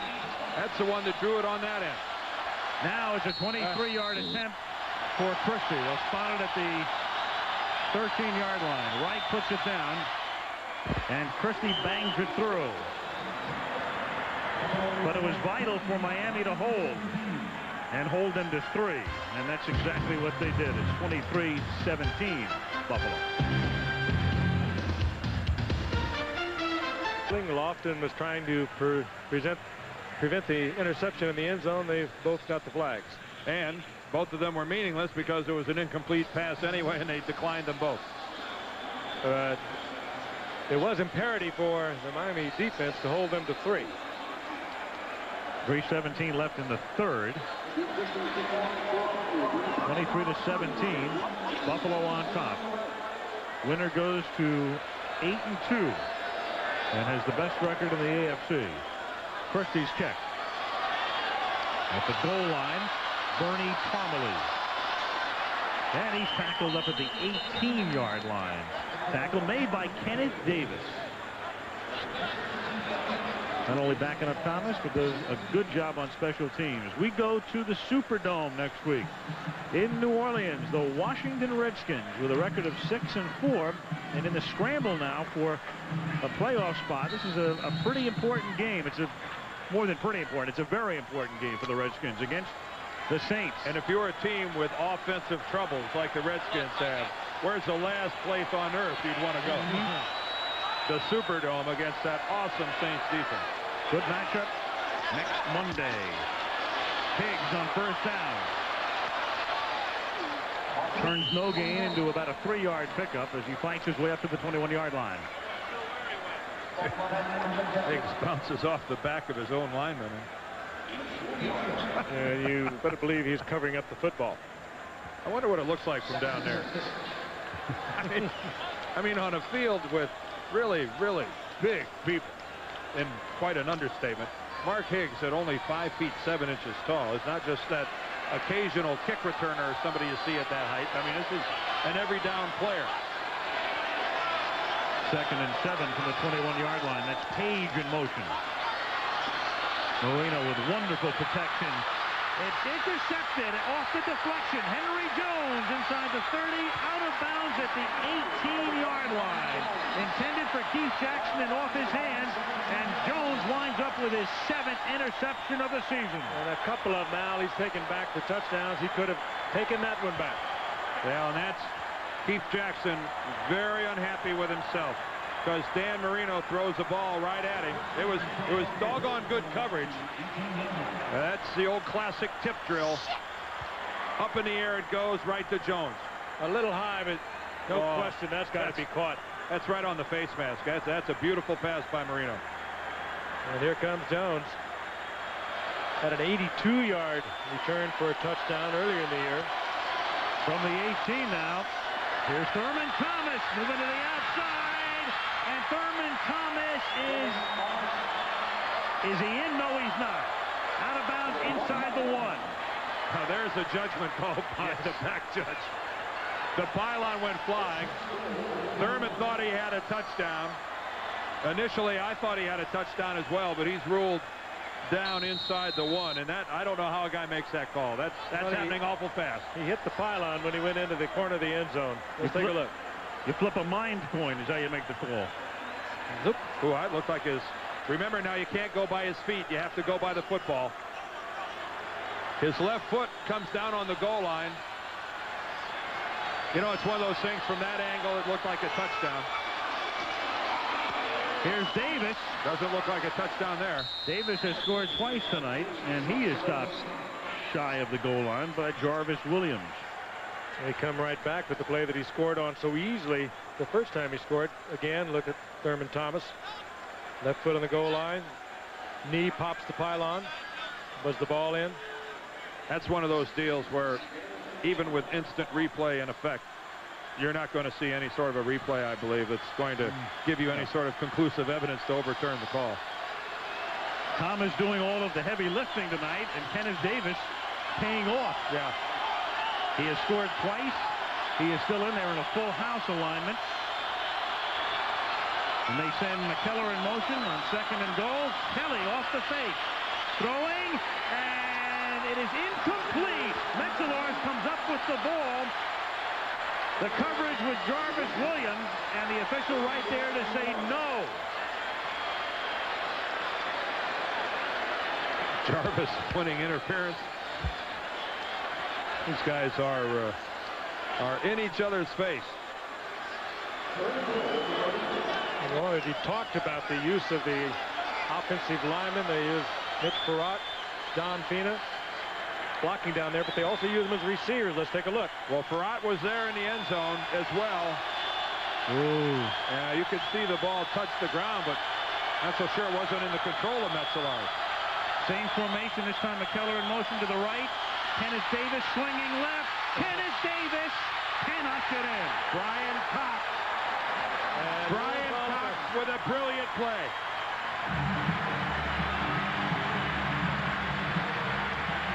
Cox just made a mess out of it. He sure did. He beats Mitch Perrott, who's in there at tight end, and gets upfield, and Davis can't tuck it up underneath. Watch Perrott, number 59.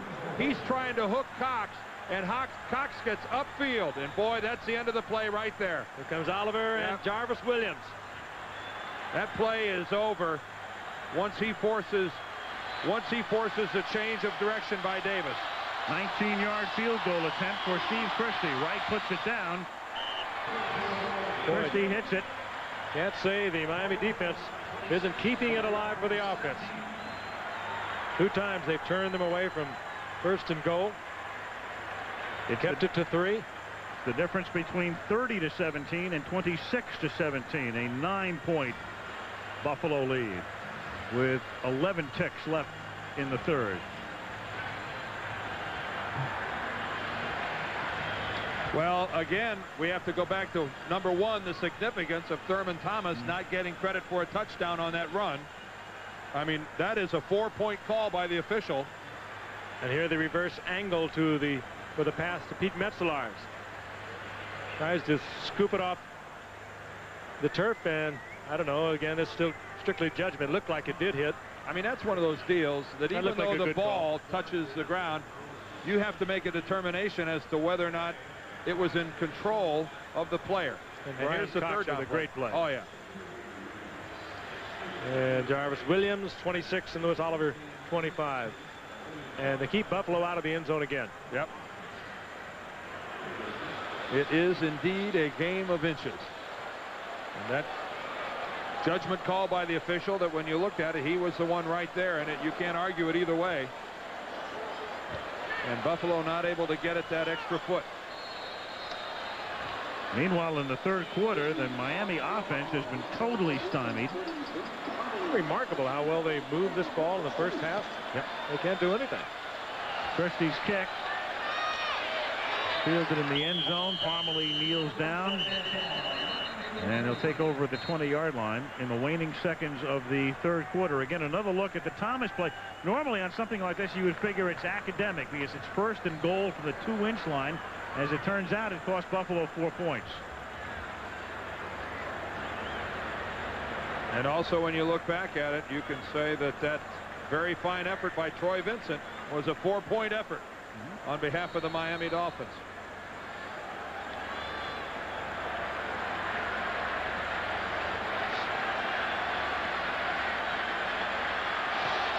First and 10, Miami at the 20-yard line on what should be the final play of the third quarter. Tony Page makes the catch, and he takes it out to the 30, and that's enough for a first down. It'll be first down at the 30-yard line when the fourth quarter begins. End of 3. It's Buffalo 26. Miami 17. Will return with Monday Night Football after this word from our ABC station.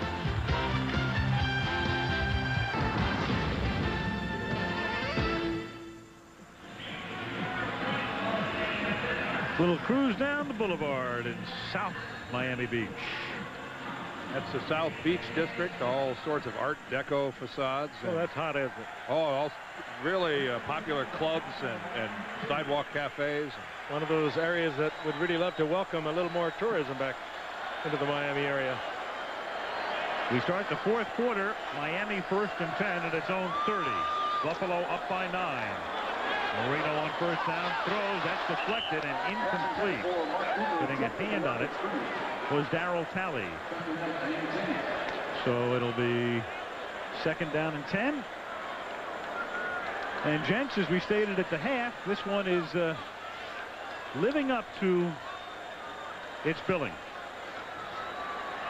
It is that, and we talked about two of the AFC powerhouses, and somebody looking to be the champion of the AFC and champion their cause in a winning Super Bowl against the NFC.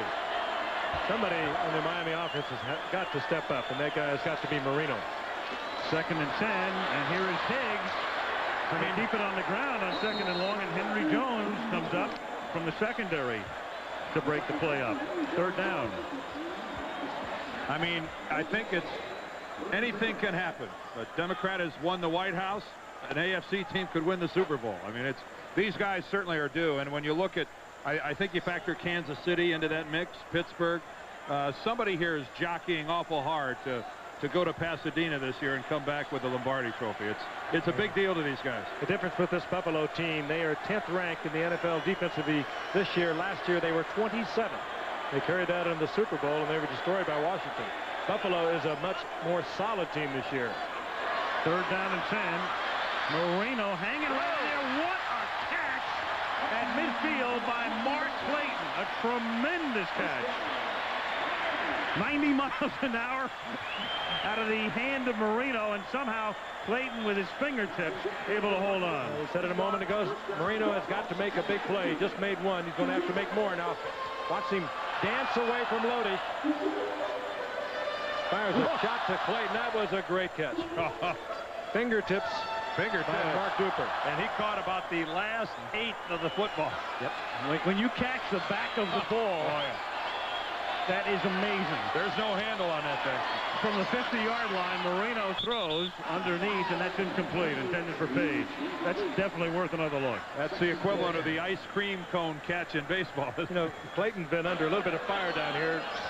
Every time he gets in front of a microphone, he says something, according to most of the players, and Don Shula. He makes a great effort here. He goes up, catches it on the fingertips, and somehow concentrates and pulls it in. That was a great effort.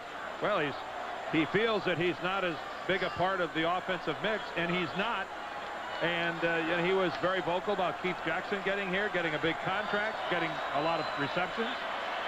That's the turning point if they win this game, because it was third down and 10.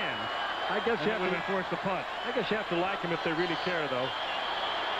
Second and 10 now from the 50-yard line. Marino.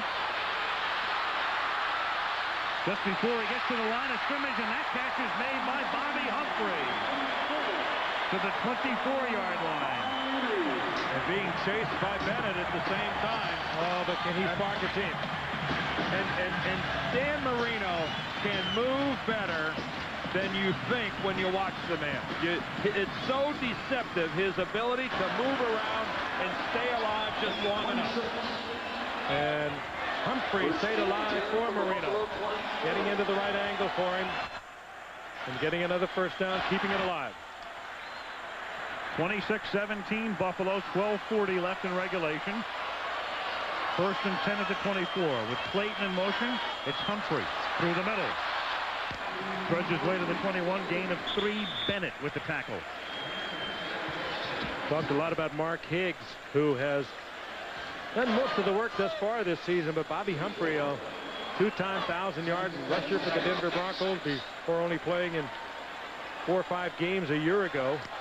Dan alluded to the trade that brought him here, but he is a good receiver out of the backfield, and you let Higgs go for a couple of quarters, 3 quarters, and then you bring in Bobby Humphrey, and you even pick up on things. 2nd and 6 at the 20-yard line. Jackson, and he's tackled by Matt Darby, staying right with him, not letting him escape. And he holds him to a minimal gain. It will set up a 3rd down and 4. Jackson again releasing off the line of scrimmage. He's totally unhindered there. That's not the wisest thing to do to the big tight end. Talk about a man who's had an impact on many fronts. Certainly affecting the whole league when he was ruled a free agent. Signing with Miami, the way he's changed things here. And of course his loss in Philadelphia and the way it's changed things there. Many people think his departure severely affected Randall Cunningham. 3rd and 4, Clayton and Duper both split left. And it's Humphrey on 3rd and 4, fighting his way to the 14, and probably close enough for a measurement. Stopped by Smith. Give a big credit to Dan Marino, who changed what appeared to be a pass play off to the run play when he read the defense. A defense that, of course, they had looked at all week long preparing for this game. You see that defense was good for 4 or 5, make the change, and he did. Enough for a first.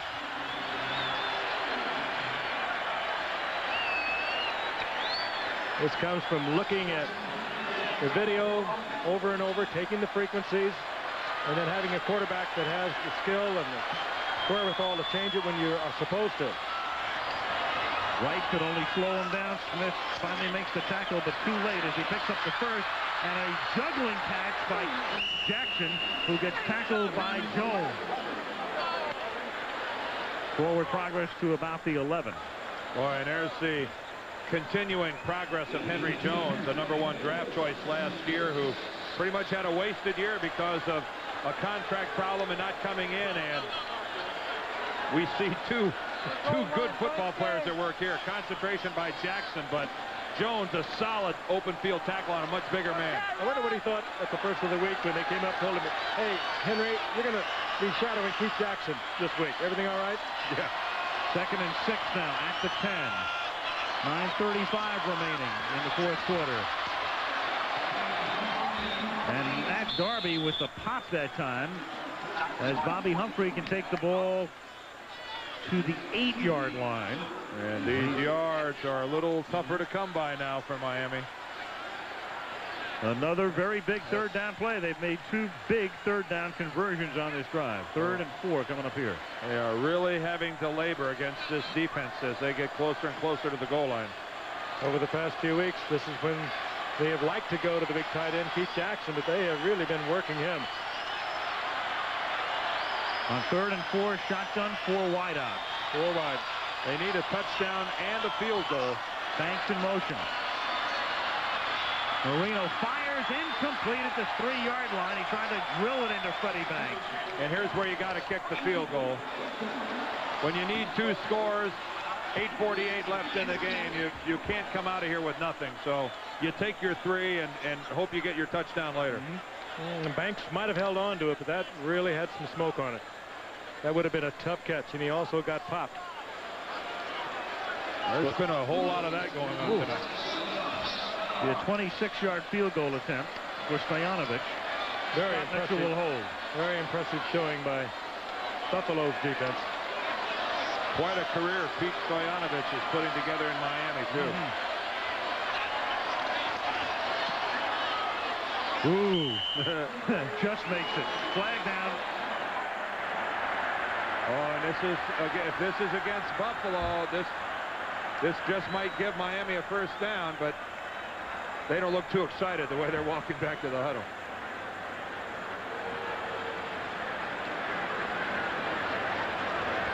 Holding. Number 22 offense on a takedown. 10 yards previous spot. We replay 4th down. That's James Saxon holding Nate Odom. Earlier we had one on Tony Page. Pete's been having to do some make goods tonight. Yes. Page was called earlier on a successful field goal attempt of Stojanovic. Take a look at the top there on the wing. That's good for 10 yards. Here we go again from 35 yards now. Ball spotted at the 25 by Mitchell. And Stoyanovic's kick hits the upright. You know what? He pushed it to the right last time and barely made it. And there's a question of overcompensating. He puts a little more into it to the left and snap hooks it and hits the upright.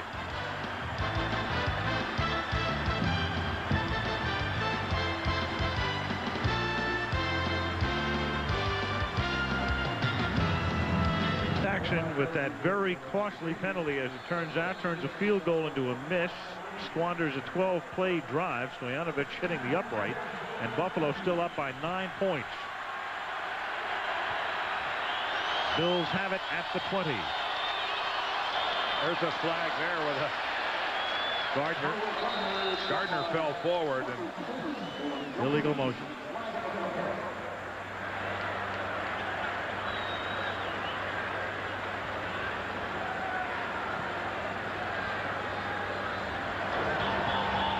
Illegal motion, offense. 2 men in motion at the same time. The penalty is declined. The result of the play is 2nd down. 2nd and 10. Well, on the first drive, the Bills were 3 and out, but since then, as you can see, either a field goal or a touchdown or a field goal attempt has been the end result. On 2nd and 10, Thomas goes nowhere, runs into Coleman and Grigg.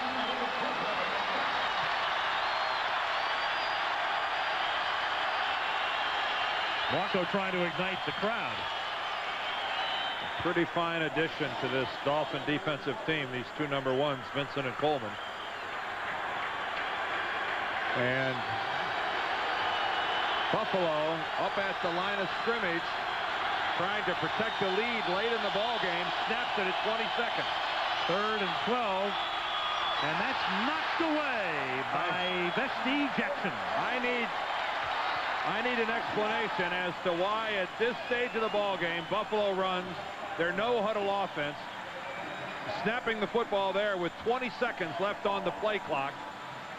A gift for the Miami Dolphins from Buffalo. You could see the no-huddle because they always run it, but it should be the hesitant no-huddle instead of the hurry-up no-huddle. I would think so, too, but you pointed out just a moment ago, Al, they've punted one time in this game. Still, you can be a little more deliberate. You don't have to go back into the huddle. You can breed a cocky attitude, though, doesn't it? Yeah, it does. You can burn some time.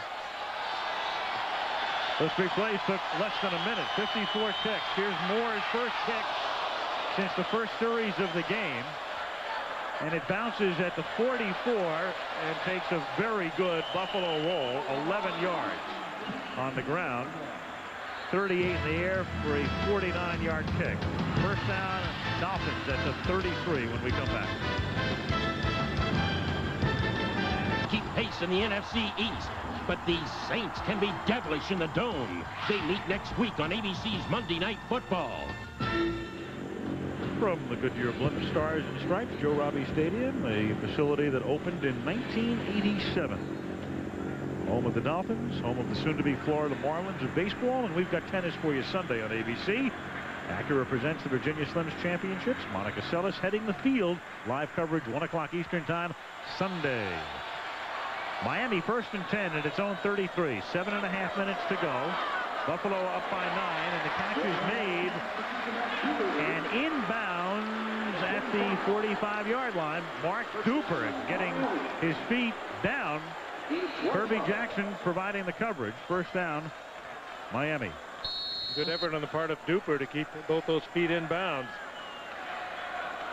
Positions himself. He knows right where he is. Such a poorly thrown ball, too. It wobbles just a hair. Duper tonight, 5 catches, and that's 100 yards receiving for Duper. Clayton in motion, shadowed by Jackson. Humphrey to the Buffalo 48-yard line. Henry Jones with the tackle.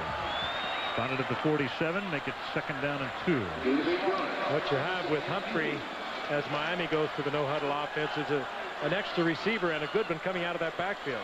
Cooper and Clayton on the flanks. Jackson working in the slot. That trade has really worked for Miami. Sammy Smith can't stay healthy for Denver. 2nd and 2. Marino is able to shovel it to Humphrey. And it's another 1st down for the Dolphins. Just an instinctive player, Bobby Humphrey. He always seems to be that kind of player in the right place at the right time. Lots of numbers. Reminiscent a little bit of Buffalo, San Francisco earlier in the year when they both went over 400 yards. Over 500. Marino tonight over 300 yards. 302 to be precise. 1st down at the 35-yard line. And a big sack. Darryl Talley. Huge sack. 4th of the night on Marino. And this is just so out of character to see Dan Marino and his pass protection fall apart. So out of character.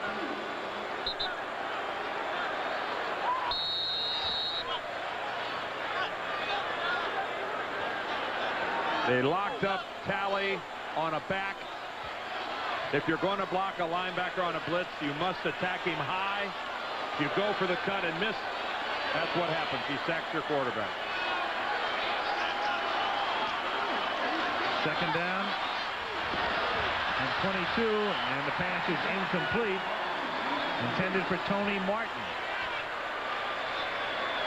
It is amazing. What did Marino go at one point? Something like 19 consecutive games over 2 seasons. Yep, without getting sacked. Well, he's been sacked 11 times coming into tonight. He's been sacked 4 times tonight. At one point in time, they set the NFL record with 7 sacks in a season. Broke your old record, St. Louis. Yeah. John Sandusky, the line coach here, and he has done a remarkable job. Of course, he's only been doing a remarkable job for 3 decades in the NFL. 3rd and 22. Marino's got to get him down to the 25-yard line. He's nearly sacked again, but dumps it off to Humphrey. And Humphrey takes it to the 32-yard line, so they were about 7 yards shy of the 1st down. Clock at 5:22. And now an interesting call here as to whether or not they try to go for a field goal, but it looks like it's going to come back. This is going to go against Miami, I think. Oh, that's a killer. Now Buffalo has to make a decision. How far back does this move Miami? And you maybe let them try a long field goal.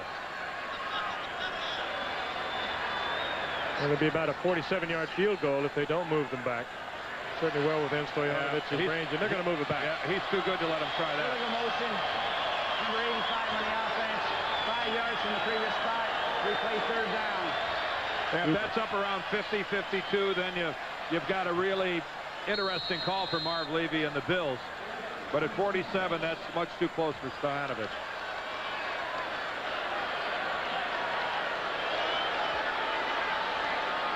Third down and 27 now from the 48-yard line. 5:06 remaining, 4th quarter. 26-17 Buffalo.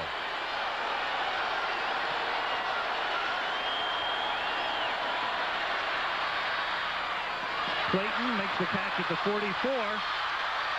Takes it to the 33-yard line, so they are about a 50-yarder shy. About a 50-yarder for Stojanovic.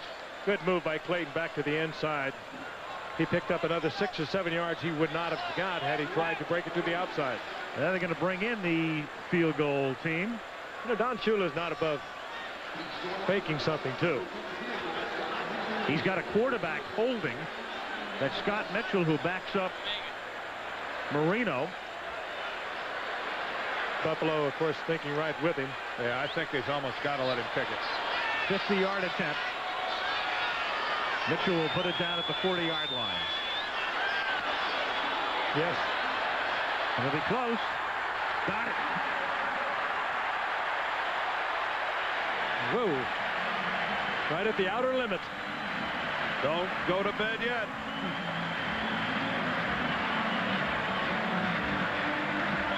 .404 remaining in the fourth quarter. Buffalo 26, Miami 20.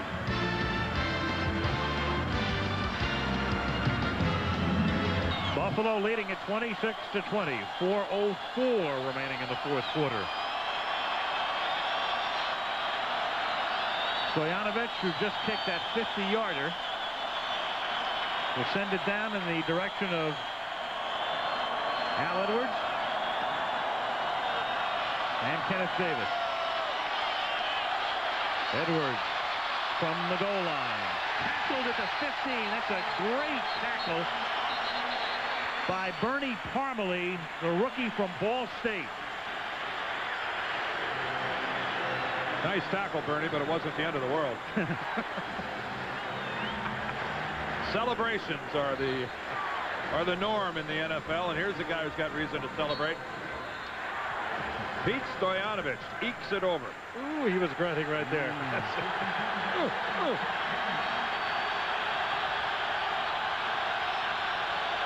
Buffalo on first down from the 15, and Kelly just throws it away, and that should be grounding, and I can't believe it if they don't call it.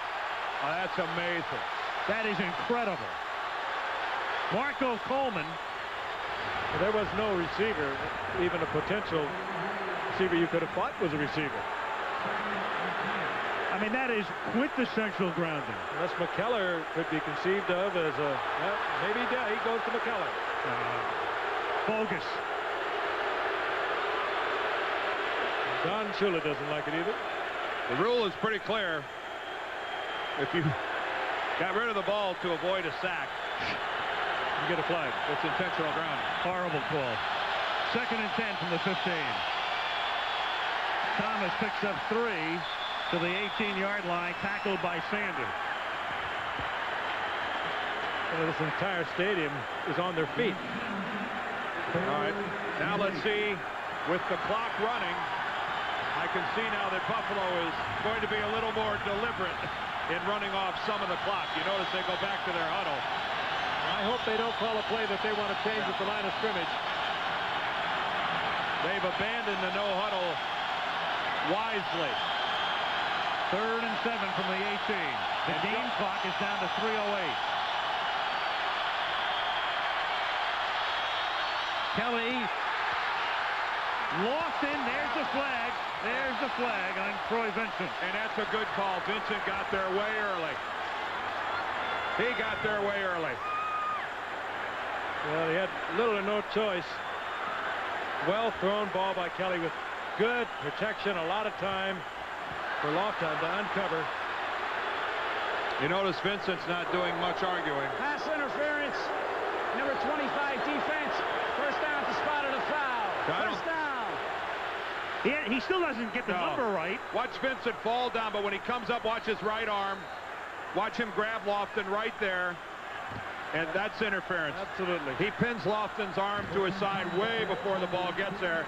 And this officiating crew tonight has been less than stellar. They got the numbers. It was a good call, but the numbers are coming out garbled. Here is Thurman Thomas taking it to the 40-yard line. I guess it's better than having the numbers right and the calls be bad. And Miami is going to begin with the timeouts. And you saw Marv saying, let's use that clock, but Shula's got to take a timeout here. So Miami spends a timeout to stop the clock. It'll be 2nd down and 3 when play resumes. 2:51 remaining. Shula having a quick word with Tom Olivadotti. Looking for something that might perhaps, even the blitz is in a bad situation right here. Sometimes forcing the turnover, disrupting what's going on.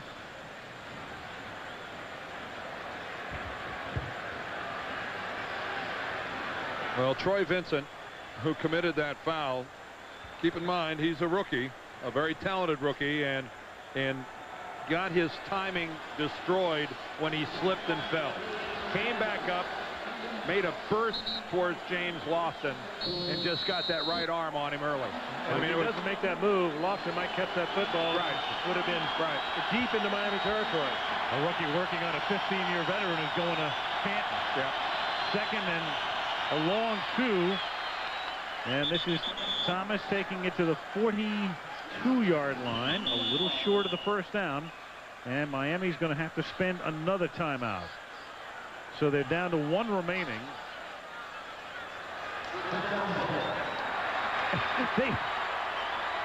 They gave him the spot to the 43. What are they saying? It's a first down? Tom, tell us. Because for Buffalo. It's a first down, which means Miami is still going to take its timeout here? Well, the clock continues to run anyway, so yeah, they don't have much choice but to go ahead and stop the clock. 2:42 remaining. Well, I thought they were going to stop the clock because I thought Miami thought that they had stopped Thomas short of the first down. It looks like they're going to try to use their timeouts in advance of the 2-minute warning. Utilizing the 2-minute warning as one of their timeouts along the way. And of course the risk of that is getting the ball back, but no timeouts and really handicapping your offense. Well, I thought on that last sequence there, I thought Miami thought defensively. They came up immediately calling the timeout, which is the indication that we've stopped them for a third down play. They spotted the ball at the 43. Looked like a very gracious spot. Buffalo gets the first down. 1st and 10 from the 43. Thomas again to the 48-yard line. And now Miami spends its last, and the clock will stop once more at the 2-minute warning. Third and last charge timeout. 42nd timeout.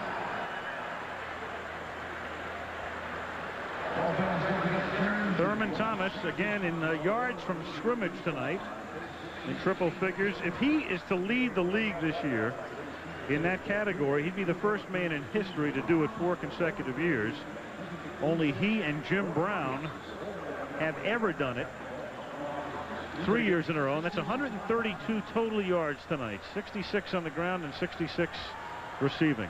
This guy's up there in some pretty rarefied air. And he has great talent. No question about that. And he plays tough in the tough games. He made some big plays tonight. Well, Buffalo is thinking now about a first down. Moving the chains puts a serious bucket of water on Miami's fire.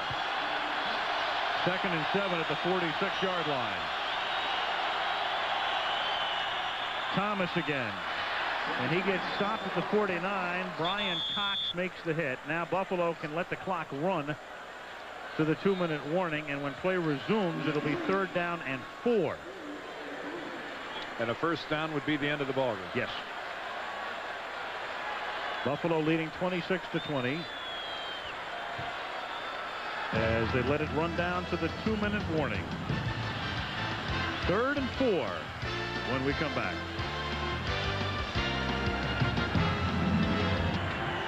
Well, it comes down to this now as the Miami offense hopes to get back on the field. Bennett and Talley discussing things on the other side. 3rd down and 4 for Buffalo. If they pick up the first down, the game is in effect over because Miami does not have a timeout. If they are stopped here and forced to punt, Miami's going to get the ball back. 2 minutes to go. Defensively, you almost have to come with some kind of a blitz. Do something that's disruptive. They give it to Thomas, and Thurman gets it to the 47-yard line. Your guess is as good as mine right now as to where they spot it. It looks as though he's got it. They gave him an unbelievable spot the last time. It did look like he got it when he came down. Yep. And he's got it. And that is it.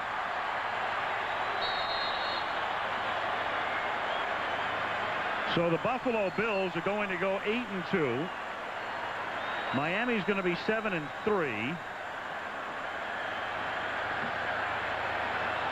They split their games in the division. Right. But Buffalo, if these two teams wind up tied at the end of the year, the first tiebreaker would be head-to-head, and that's a wash, as Kelly with a kneel down here.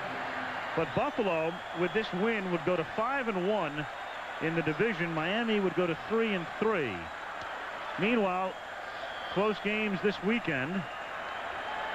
10 games in the league decided by 4 points or fewer. This one will be decided by 6. But the point I'm making is that if these two teams wind up tied, let's say at 12-4, 11-5, or whatever, it appears that Buffalo at this point would have the advantage because of the better division record. And Miami looking at quite a schedule. Houston is here next Sunday, and then they're at New Orleans and at San Francisco. Then the Raiders on Monday night. Buffalo, a little easier run of it. The Colts, they have Atlanta, then the Colts, the Jets, and Denver at home. Well, we got what we thought we'd see tonight. Two doggone good football teams going at each other. And two sensational quarterbacks. Great showing friends. why they're both at the top of their game. Great friends and great competitors. And a couple of very competitive knitters meet at midfield. Don Shula and Marv Levy. So here are the Bills again. 8-2, best record in the conference, and at this very moment, on this 16th night of November, the road to the Super Bowl is going to go through Rich Stadium. And it's snowing up there. That's the story from Miami. We'll talk to you next week from New Orleans. Al Michaels, Frank Gifford, Dan